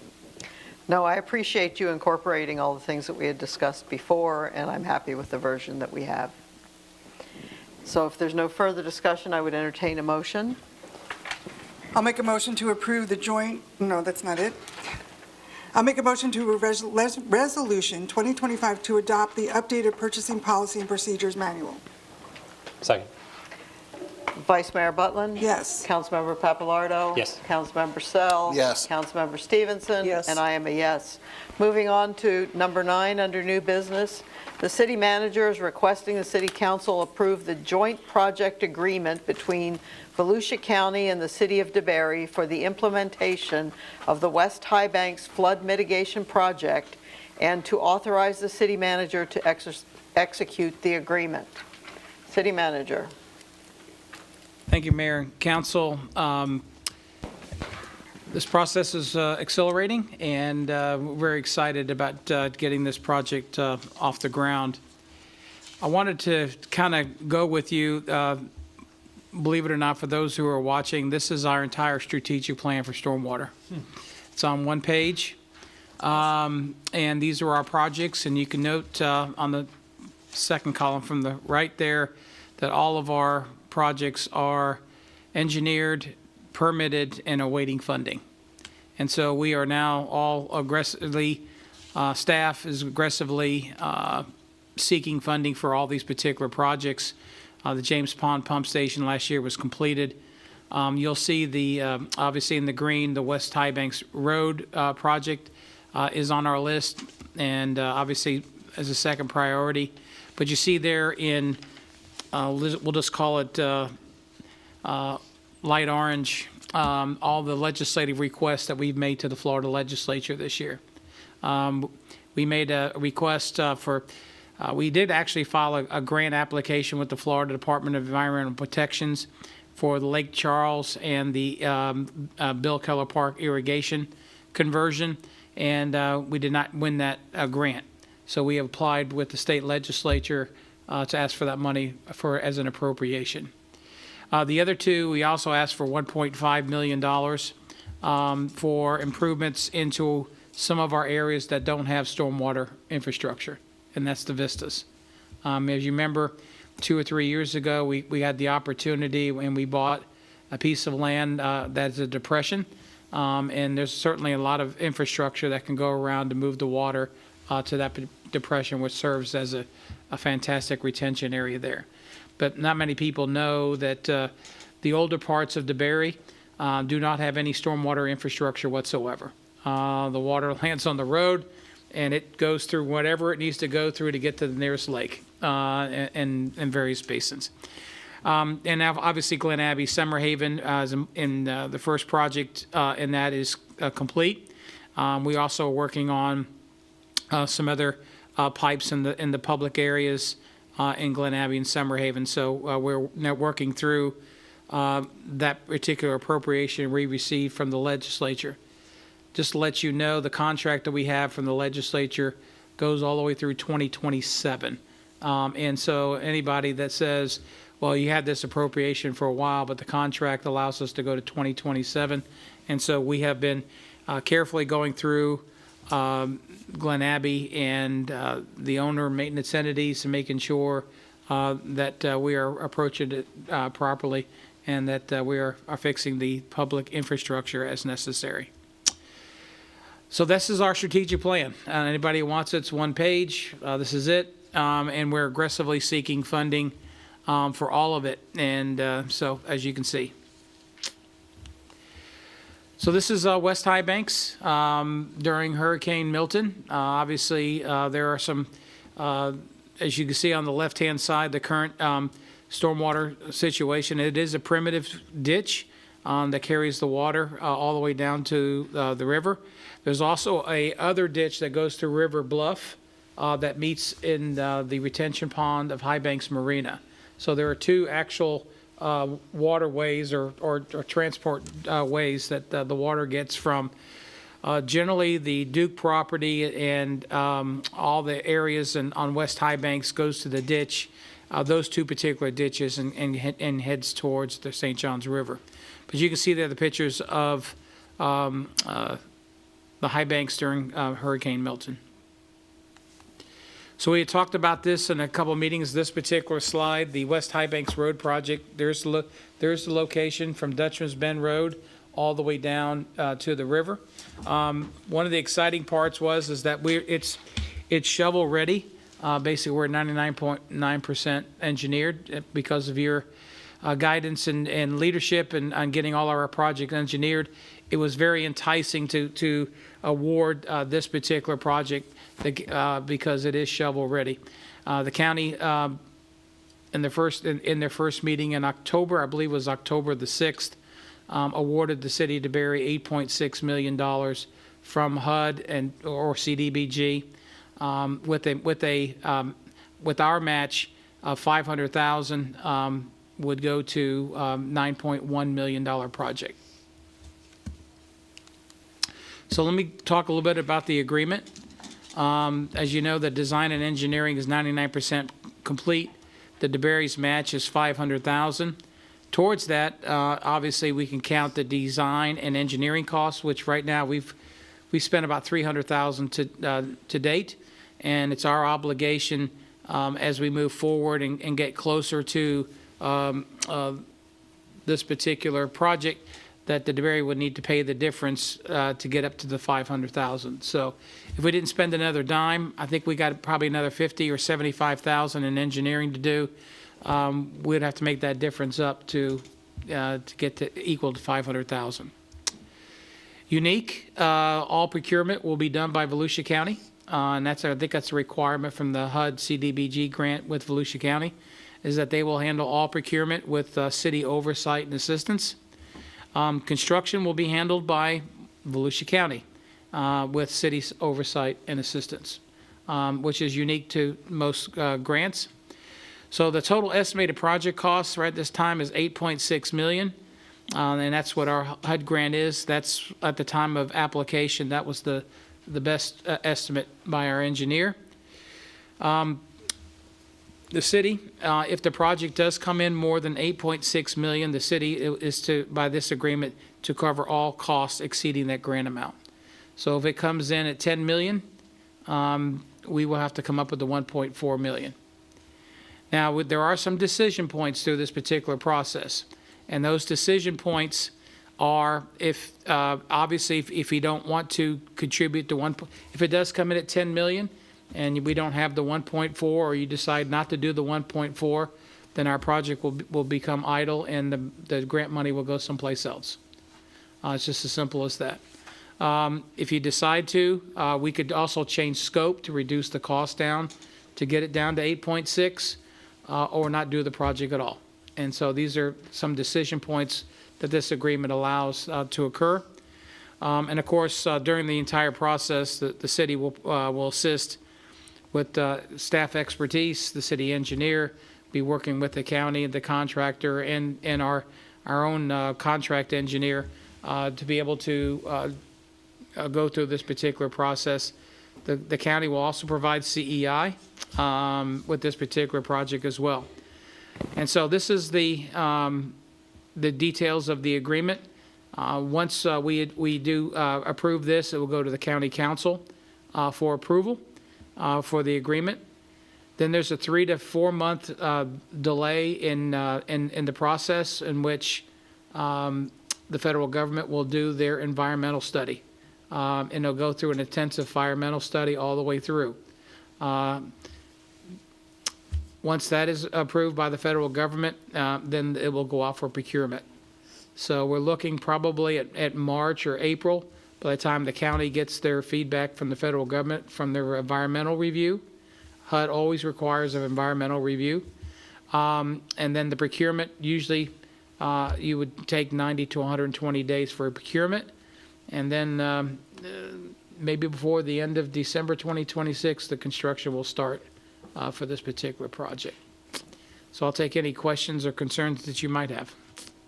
City Clerk, do we have public participation? No, ma'am, we do not. Councilmember Sell, questions or comments?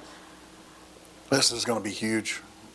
It's going to be nice to offer some relief to some of those folks down that way that have to wade through that water to get out to the Winn-Dixie area. So this is awesome. $8.6 million for maybe $1 million of our money invested in it is, you don't see this every day. So thank you to everyone who was involved with it.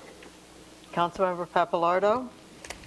I'm interested when we get to a more complete picture. I like that there are options that we can explore. Hopefully, we don't run into too much of a dollar crunch there. And hopefully we find alternatives that are palatable without going too expensive. If I could bring us to the slide that had the overview of the different projects. I don't want, oh, nope, I'm sorry, the map. Thank you. Okay. I don't want to go off a tangent, but option C gave me a little bit of pause. And I think that's not this project, I That's not understand this that. project. Okay, No. let's move on. Yeah. I don't like that one, just for the record.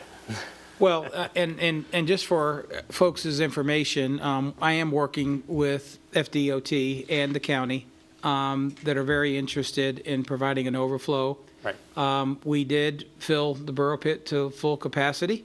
And so, again, there are going to be more HUD dollars available. And obviously for Hurricane Milton. And so there are some opportunities. So we're exploring all those to see what kind of opportunities are available. And if there are HUD dollars available to the for additional stormwater projects in our city, we will capture them. That needs an outlet. That's all I have to say. Thank you. Thank you. Councilmember Stevenson? Yes, thank you for pulling the map back up. So these options A, B, and C are not related to this project? No, this is just a general map. Okay, I just the wanted red. to make sure, because when you were talking about if it goes over budget, No. that we could be responsible for it, and I wanted to make sure that option A, B, and C weren't Now, remember, part of that. we had talked about, folks were saying, well, DeBerry's not doing anything after Hurricane Milton, which is shocking to me because we have a long strategic initiatives going forward. But we are working with FDOT and the county to find some alternative routes for the transport of water away from the front entrance of DeBerry Plantation. I'm not sure what the design will look like or where it will go, but we're just trying to divert the water rather than going from the front of DeBerry Plantation to behind through the industrial area. And so it could end up piggybacking on this new system that we're proposing. Well, Option B does. Correct. yeah, it may. It's may. That's just right now we're in concept to try to get the water away from the front entrance of DeBerry Plantation and take it to the back side of DeBerry there. And whether it goes directly to the river, which is option A, or B or C, there also will be safeguards in those as well. I don't believe I didn't attach the other showing the overflow from the borough pit down to. It's just the white box at the bottom there. Yeah, that way down the bottom there, there's an overflow. Just the engineering alone is over 300,000, just for the engineering. Question is, and some questions that we have posed is, can we come up with a estimated dollar amount for that particular project and apply for the HUD grants for Milton? And so, and who's going to provide the match, et cetera, et cetera. So all that is in negotiations, but again, our focus is to see if we can direct the water away from the entrance of DeBerry Plantation and move it to the back side of DeBerry. But for this project specifically, it's the water going down High Banks. This will capture all the water around High Banks and coming off of the solar prevent panels? what some of the pictures you saw there. Will it capture all the water coming off of the solar panels on the Duke property? Also going to be funneled down here? All of that, as you know, there are culverts underneath the railroad tracks that come off Duke property. Now, that's Duke property to the west of the railroad track as well. As you can see, between the red line and all the way up to there, all the way to the river is Duke property.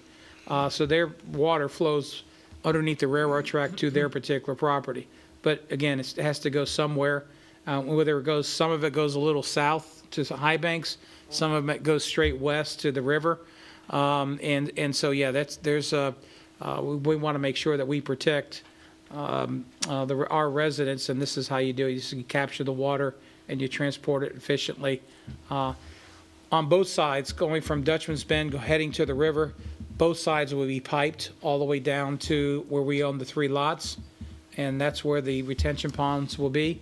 So that the water then will overflow into the retention pond.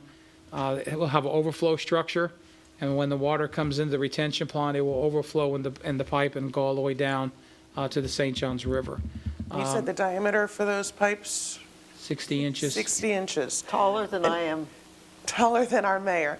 And Mayor, have you ever stood in the ditches alongside high banks and My head compared was, your it's height? deeper than that, though. Yeah. The pipes, my point here, addressing the concerns of the HOA earlier with the stormwater and high banks, with the open drainage system, obviously it's not a pipe, so the water's not enclosed, but the current ditches have a much smaller capacity for volume. Correct. And each person's home, their culverts underneath their driveways Are small. are not, way before we were here, were not managed properly, and they're all different heights, and the water does not transport very quickly. It's a slow, gradual gravity feed all the way down, and it does collect and go. As you can see, the rain there in front of where the storage unit is, and those 3 houses there, the water sits in those in the ditch alongside of the road. Well, that will be moved very quickly with the pipe, and it will be gravity fed through there and eliminate the flooding in front of those homes. So all these pipes are going to be gravity fed, no pumps? No pumps. And so they're all going to be engineered to go towards the river? Yes. Even when they stop for a little bit at the retention ponds of those 3 properties, it's going to then slope back down and not overflow? No, because there's the overflow for the retention pond. There's an overflow, so it will not go over. On the west end. Yeah, it will not go on the west end because there's an overflow structure to prevent the water from going east or south. All right, thank you. No more questions. Vice Mayor Butland? Thank you, Mayor. Yeah, this whole concept has been a long time coming. I don't know how many years, I'm here 7 years, and I feel like we've always talked about these stormwater projects. I am so excited that we're getting to the final stretches of these. It has been more than 7 years, but 7 years I've been here, it seems like it's all we talk about every year in our budget. The fact that we've got our stormwater projects all engineered and ready to go is so exciting.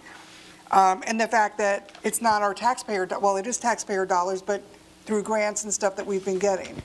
So the DeBary is not footing the bill for all these. We are doing matching, and we're getting money because we were able to do a lot of funding for the matching. So I am very excited about this. I can't wait till I can see the day where we don't have any more stormwater issues, and it just goes. And I think we'll always have issues, but it'll be maintenance at that point, not structure. Carmen will be here forever, so that he'll see it all too. But no, I think once we start with just maintenance and not structural, I think we're going to be in a very good position for our city. So I want to thank everyone who put all this together and continues to work with this. I think it's a great system. Thank you. Yes, and I would say I am very happy to be at this juncture with this last major piece here before we address whatever the purple line turns out to be. And that we got the HUD money. I understand we've run some risk with signing this agreement. That's the subject of this agenda item, is the agreement. But I think we have a strong position. We have the engineering done. It's like any major construction project. You can run into cost overruns that you don't anticipate.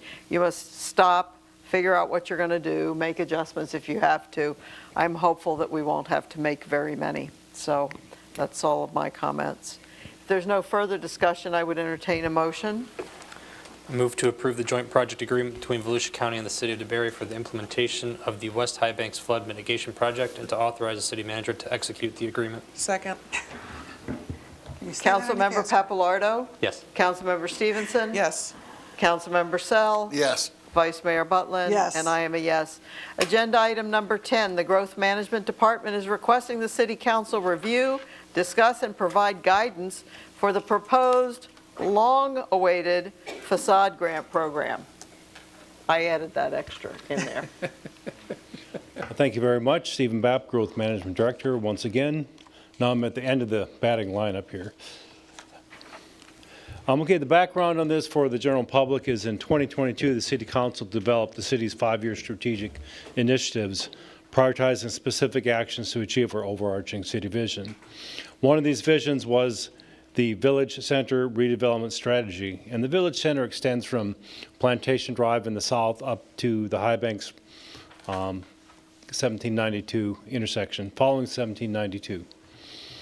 The program was intended to give focus on and give small matching grants to businesses within this village center to improve their appearance in buildings and thus generate more excitement in our 1792 corridor. The goals stated on the slide are pretty straightforward: to enhance the visual appearance and curb presence, to boost local economic activity, increase property values, support our local businesses, strengthen our community identity, walkability, and preserve the architectural character while promoting investment in the community. The overall vision and purpose is to support facade, signage, site, and landscaping enhancements. A focus area, as I stated, was the Village Center, which I'll show you on a slide, and the High Banks Node. We put grants up to $20,000, but that can be adjusted, throttled up, throttled back.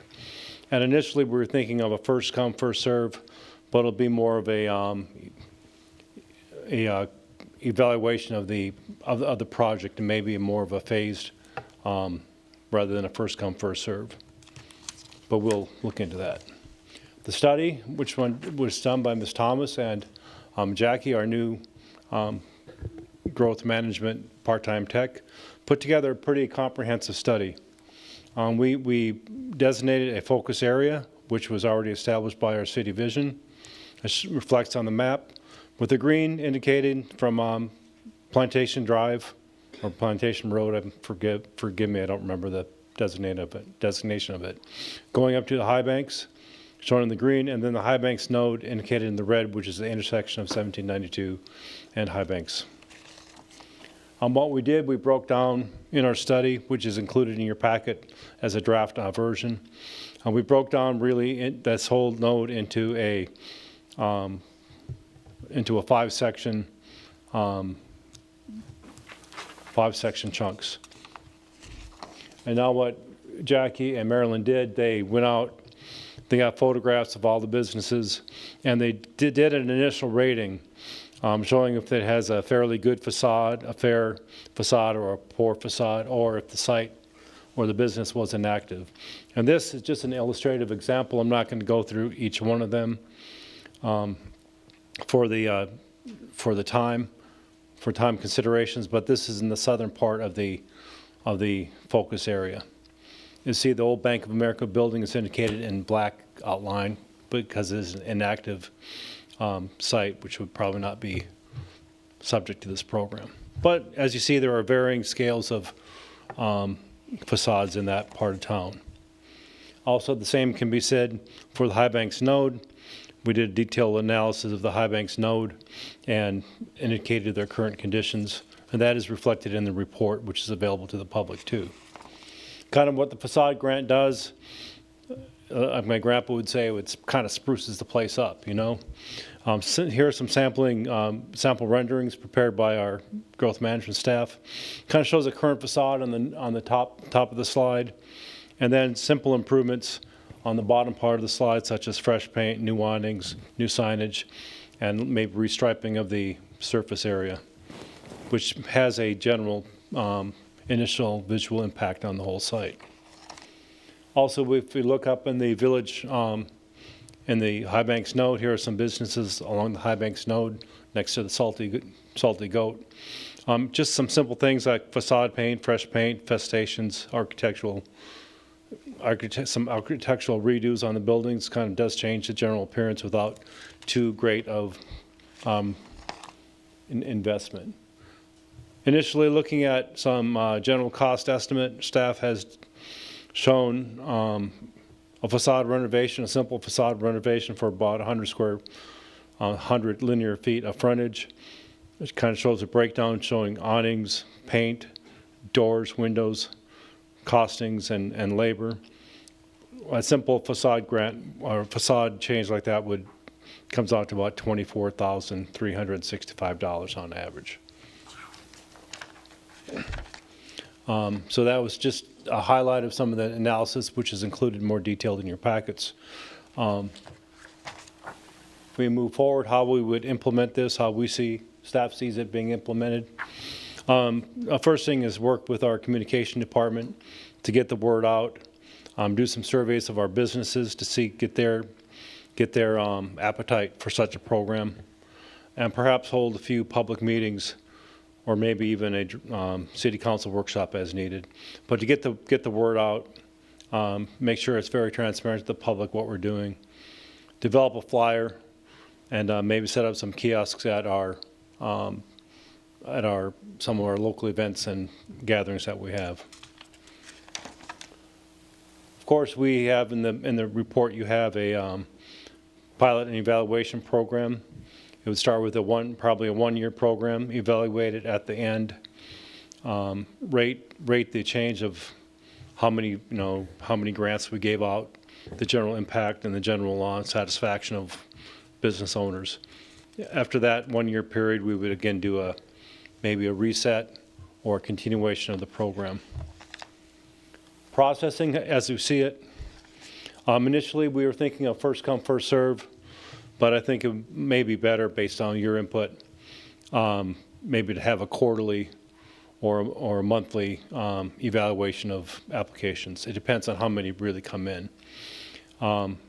Applications would be submitted for review. We see a review committee of our growth management and finance.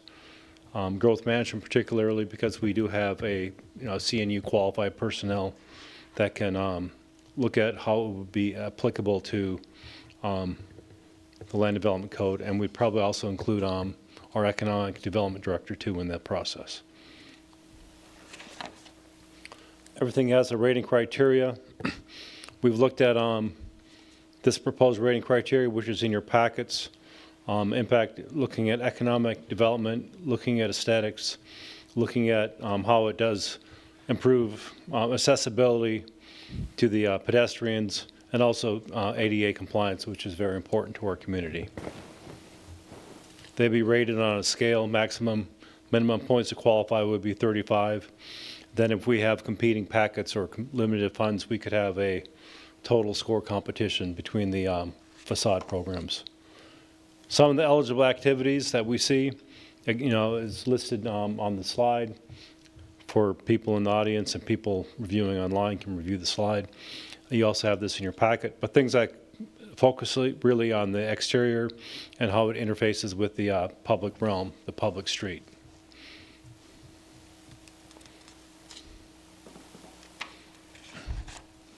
So what would really be ineligible for a grant program? And we did look at grant programs such as this with other municipalities throughout Volusia County and also the general Orlando area. They do really follow the same kind of pattern. Ineligible activities would be, work performed before the grant approval would be ineligible. Roof replacement, interior renovations, routine maintenance, non-aesthetic repairs, and renovation of non-conforming signs unless the sign is being brought into conformity. So kind of common sense on that activities. Eligible applicants, since this is drawn from really business tax receipt money initially,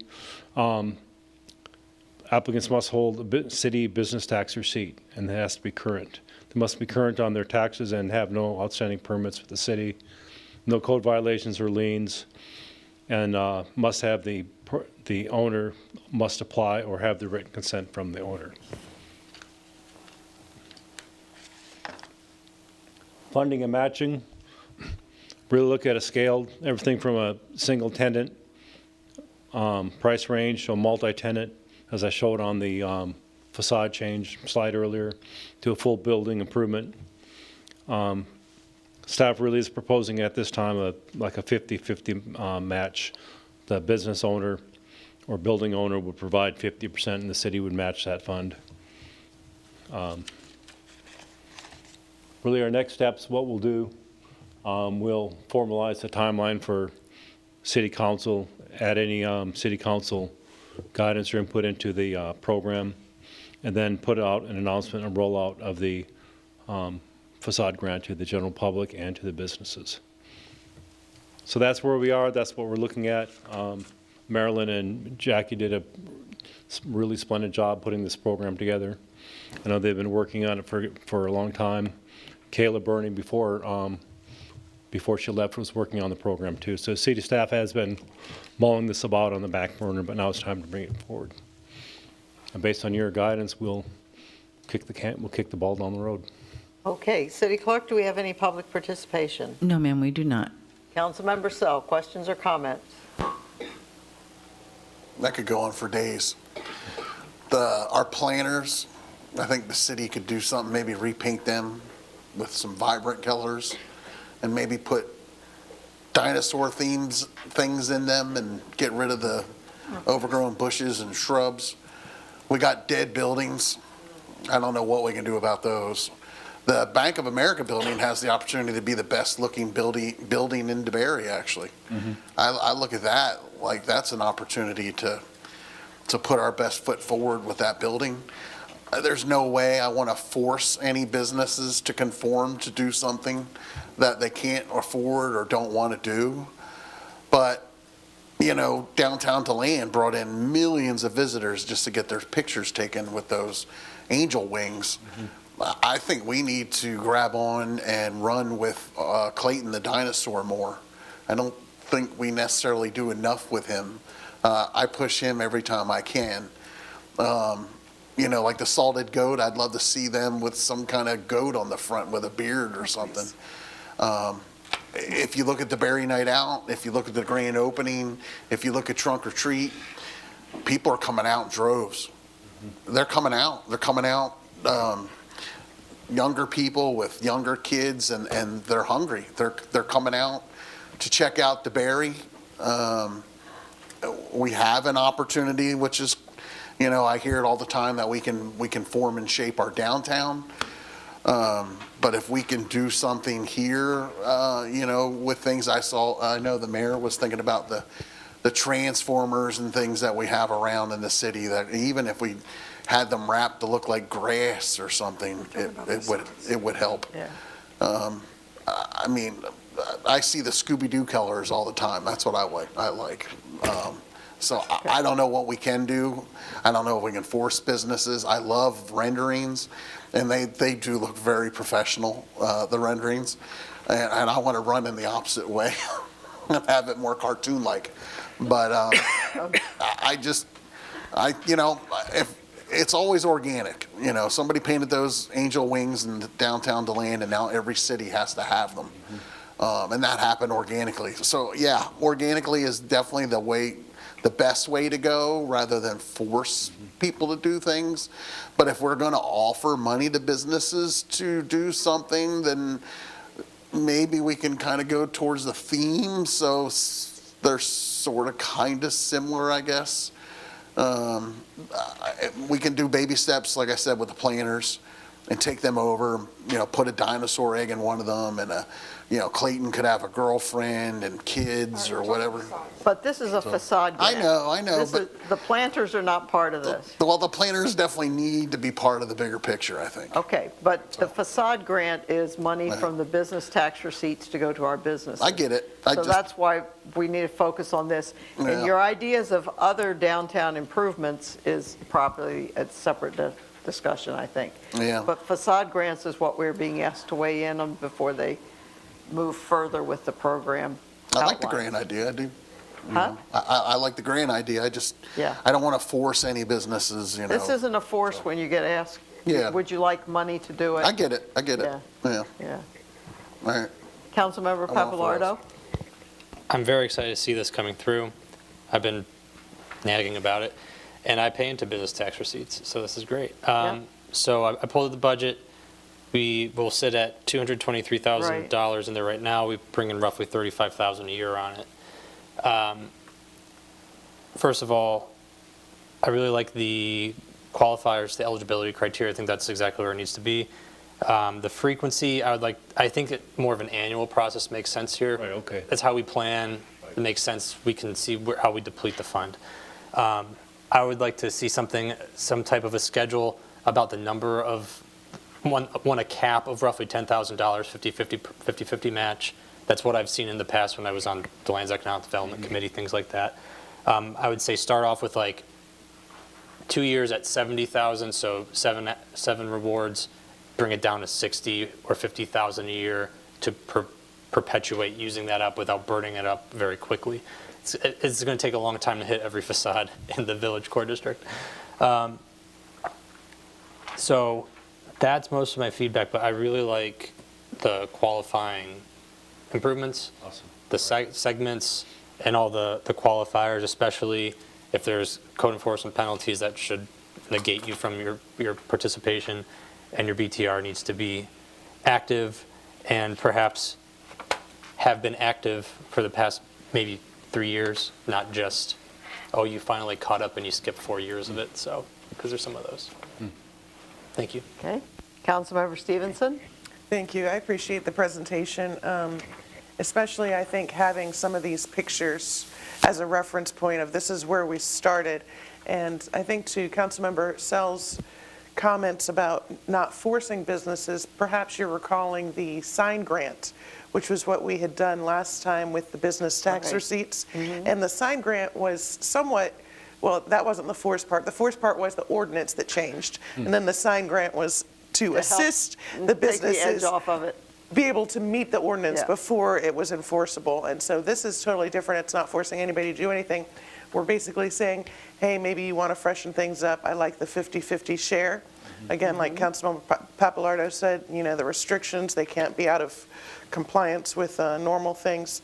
But I was curious, this is basically just 1792. I like the High Banks section. What about some of the businesses that are down by Enterprise High Banks or even along Enterprise for DeBerry? Could those be included as that they're allowed to apply or get a facade grant? Can we add them into the area, or do you not see that as beneficial? I think we ought to discuss that, because I will have some comments on that. Okay. Okay. But that would be your prerogative to do that. I wanted to focus on the strategic objective of Village Center, so we can expand that. That's your calls. Okay. Well, that's it. I'd like to see, you know, some updates to some of these buildings, as much as the business owners would like to do that and get some of their business tax receipt funds back and invested into their business, as well as our community. Vice Mayor Butland? Thank you, Mayor. For point of clarification, we're not collecting BTRs just to do facade grants. Correct. Just wanted to make sure everyone understands that. I agree that I think it should go beyond, as long as people are willing to, beyond the 1792 stretch.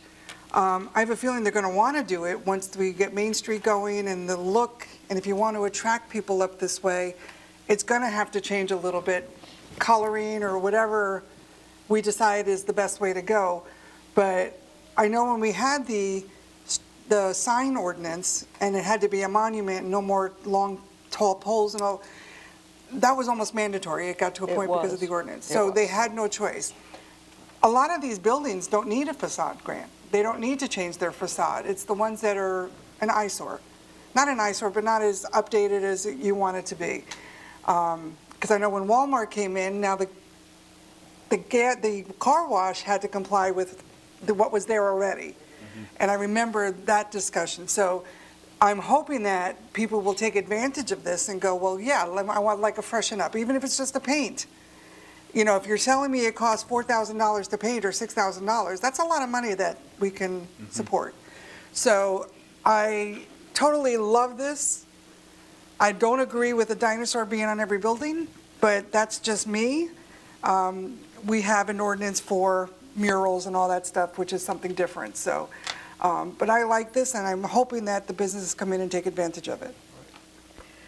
I would say, first of all, I really appreciate the amount of time you've put into this. I think it's a really sound start. I strongly support 2026 being the first trial year. For that reason, I'd like to see a cumulative effect of, you're talking about 7 grants.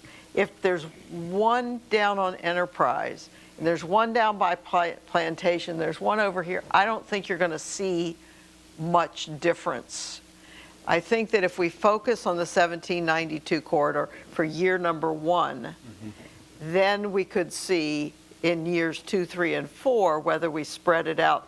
But I think that it would be nice to see, okay, that building looks refreshed, and that building looks refreshed, and that one does. And cumulatively, it's a brighter look. It's a better look for what we really have our highest volume of traffic and exposure. And so for that reason, for year 2026, I would not like to include Enterprise and East High Banks, or even Swamp House West High Banks. Concentrate, as the staff did in the proposal, with the High Banks node and then down to Plantation in that section. I'd be a little more generous with our first 223 than you are with 70,000. I also think that they're probably expecting everybody to wait 10 months because we're going to do these once a year is not a real efficient way of getting things started. So maybe a quarterly kind of approach would be good in my way of thinking, because not everybody's going to be on the same schedule of looking forward a year. As far as how many years they've paid their business tax receipts, I'll tell you what, some of these businesses have been there a long time, and some of them are new businesses in old buildings. If we can get a new business that came in the right way, this almost sounds like some other policy, they came in the right way, paid their dues, abided by the rules, I don't have a longevity sort of rule in my head about that, because I want new blood coming into these older spaces, generating excitement and traffic, and I think we saw an illustration of how that could be across the street. Now, they did a whole lot of work themselves before, the building owner did, before they got these businesses there. But I would hate to say if they moved into one of the other spaces, you got to wait 3 years before you can do something.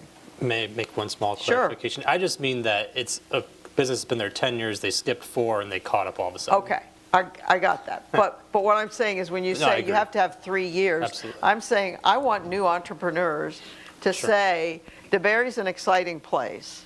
I can put my small business in one of these existing smaller spaces on 1792, and I'm going to spend my money getting up and running. I'd love to do something with the front, and maybe I could participate in the city's facade grant program and get their single tenant space, which is what, 5,000 or something. I want to encourage that kind of excitement in our entrepreneurial community. So those are just my thoughts. It doesn't have to carry the day, but I strongly support 26 being the trial balloon year where we run it, and keep it in a like I say, just for this year, as outlined in the staff proposal, so that perhaps we can see the benefit of several refreshed spaces, which tends to, in my view, cause there to be some positive energy around the adjacent spaces. So that's my thoughts. So you were basically looking for our input. We don't have to do any vote on this. There's no vote. You've heard everybody's view. Consider where the tasteful dinosaur might go. I'm all about the dinosaur too, so. We'll see.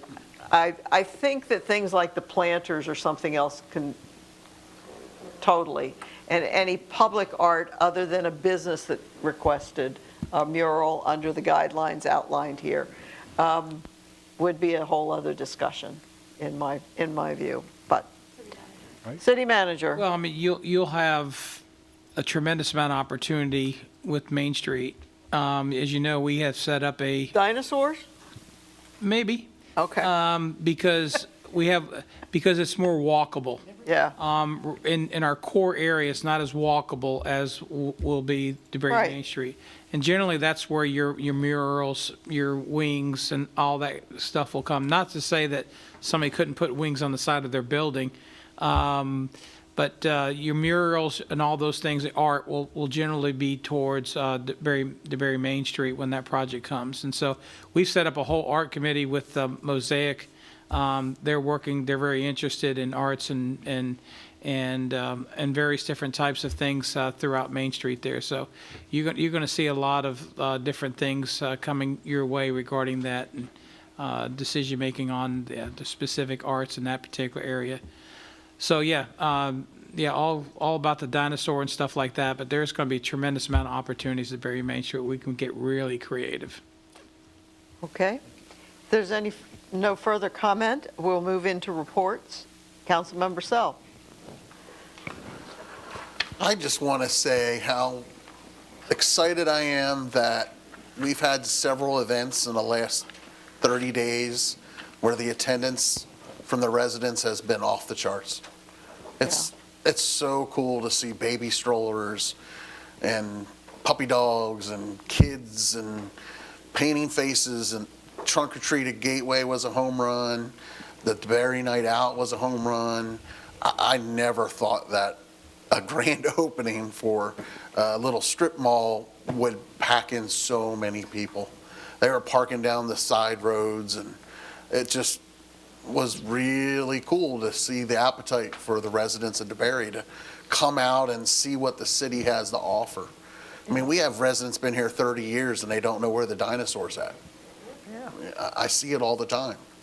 So it's really exciting to see people getting out. And can you imagine when downtown opens? You're not gonna have enough parking. It's really cool. I expect Grand Island, when that finally opens to the public, to have a really good turnout. I know weather is also a factor, but this has been really cool to attend these events and just look around at all the people. You know, I've been here a long time. I'm lucky to recognize 2 or 3 people. So it's and I think they're locals. I think they're local DeBerry residents, which I think is really, really cool. So I just shout out to all our residents for showing up. I just think it's great. Councilmember Papalardo. Thanks. I didn't get to talk about public art, but we need pterodactyl wings to match Clayton, wherever that may wind up, and maybe Clayton goes to Town Square in downtown someday. State of the City was first on my list of things I attended. Excellent turnout. Mayor did an incredible job. Great multimedia from the staff. Very good turnout, good partnership with the rebranded kind of DeBerry and Greater West Volusia Chamber of Commerce. Senator Tom was there. That was great. Ribbon cutting at the DeBerry Plaza, that was incredible. The ice cream is excellent. The food was great. The coffee's really good. There was a squirrel on a jet ski. That was something else. Trunk or Treat at Gateway was amazing. Yeah, it was really something. Trunk or Treat, huge turnout. My kids loved it. Great time. DeBerry Foundation was there, of course. Great partnerships, public and private there. School of Government is tomorrow morning. Some of us will be there feeling those kids telling about the city. And that's everything. Okay. And Councilmember Stevenson. Yes, I'd like to invite you guys to an event that's coming up this weekend on Sunday, November 9th. It's called Barksgiving Pints and Paws. And our local cat rescue nonprofit, which I've talked about before, happened to apply for a grant from this organization. And we received notice that looks like we're winning one of the grant rewards. We're setting up a tent over there. So if you'd like to come out and meet some of the volunteers on the board who took the initiative. I wasn't a part of the initiative to do the grant. They do that on their own. I'm not on the board, but I think it's amazing that they went through the application process, and it looks like they're going to win something.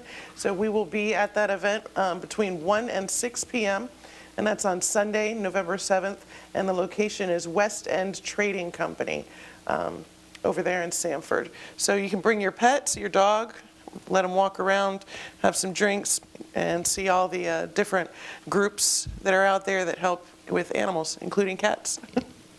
Thank you. Vice Mayor Butlin. Thank you, Mayor. Let me put this on. That's actually on the 9th, not the 7th. The 9th. Did I say the wrong date? You said the 7th. And it is I the have the 9th right here. Pints and Paws reboot. Sunday, And Sunday the 9th. I will be out there as well. I have done so much. We had a V-Card meet and greet at Pepe's right here in DeBary, which was great. It was well attended. I also attended the Florida League of Cities Policy Committee. I'm on the Public Works Committee there, and that was very intriguing. Let me just put it that way. We still have a lot of work to do. I attended the Supervisor of Elections ribbon cutting, which he has a beautiful building going forward. Also, the State of the City. Mary, you did a great job. I did the 5K at Central 28. Jim, I was very disappointed you weren't there. The proceeds of that will go to the foundation, so I was very excited to be a part of that. Patricia walked with us. The trunk and treat was absolutely amazing. Amazing. The amount of people that were there and the crowd, and it was just never ending. I saw the people line up for the movie, and I'm like, I'm out of here. I'm not sticking around for this. And then, of course, more recently last week, we had the legislative delegation, which was interesting to hear what people are asking money for and how much. And then, of course, Saturday night, I attended the Hops and Vines, which is a Rotary fundraiser. So that's what I've been doing. Yep. Never ending. Well, I have been busy as well. In addition to doing the State of the City for DeBary, I the next day attended Sanford's State of the City. They do invite me. I'm the only mayor that they invite to their State of the City each year, and I attended that. It was a luncheon in a different kind of format, but interesting. Some more details about the redevelopment of the Sanford Mall were provided. Trunk or treat was amazing. I was there for the first hour and a half maybe, and the number of kids was just mind-boggling. It was wonderful to see. Also went to the Volusia Legislative Delegation, presented our asks, didn't get chastised as one big city to the east did. Thank God. And so I've done many things too. Thank you for the reminder of School of Governments on my calendar, but somehow I glitched on that. I didn't realize it was tomorrow morning. I did notice something, City Manager, that I have a question if we could do on a temporary basis. The entrance sign to DeBary on 1792 coming off of I-4 is absolutely horrible. It's peeling, it's cracked, it's faded. Now we have a marvelous, what I'm going to call medium-term plan at this point for an entrance gate. But I don't think that we should have that sign in that condition. So I have a suggestion. I do like the signs that we recently did for all of our parks. They're bright, they're fresh, they have the city logo. Could we get a temporary sign similar to the ones we did for parks that would fit on that signboard? In other words, give it a new face. Leave the posts in, leave the backing in, but give it the new face that's consistent with all of our park signs. Is that the way we want to greet people indefinitely? No. But it would be light years better than what we have now, and it would be now, and we can do the classy arch official welcome to DeBary as we get further into that process. That's really expensive. There's engineering, there's procurement, there's funding in addition to what we already have set aside. This would just be, please don't let me be embarrassed driving into the city that that's how we greet folks. So that's my suggestion. I think it's totally in your purview as far as spending, if you can find those few dollars in your budget. We will work on it. Perfect. And City Manager, what would you like to report? We doing signs? Entrance sign? No, nothing to report, Mayor. City Attorney, anything to report? No report, Mayor. Thank you. We stand adjourned.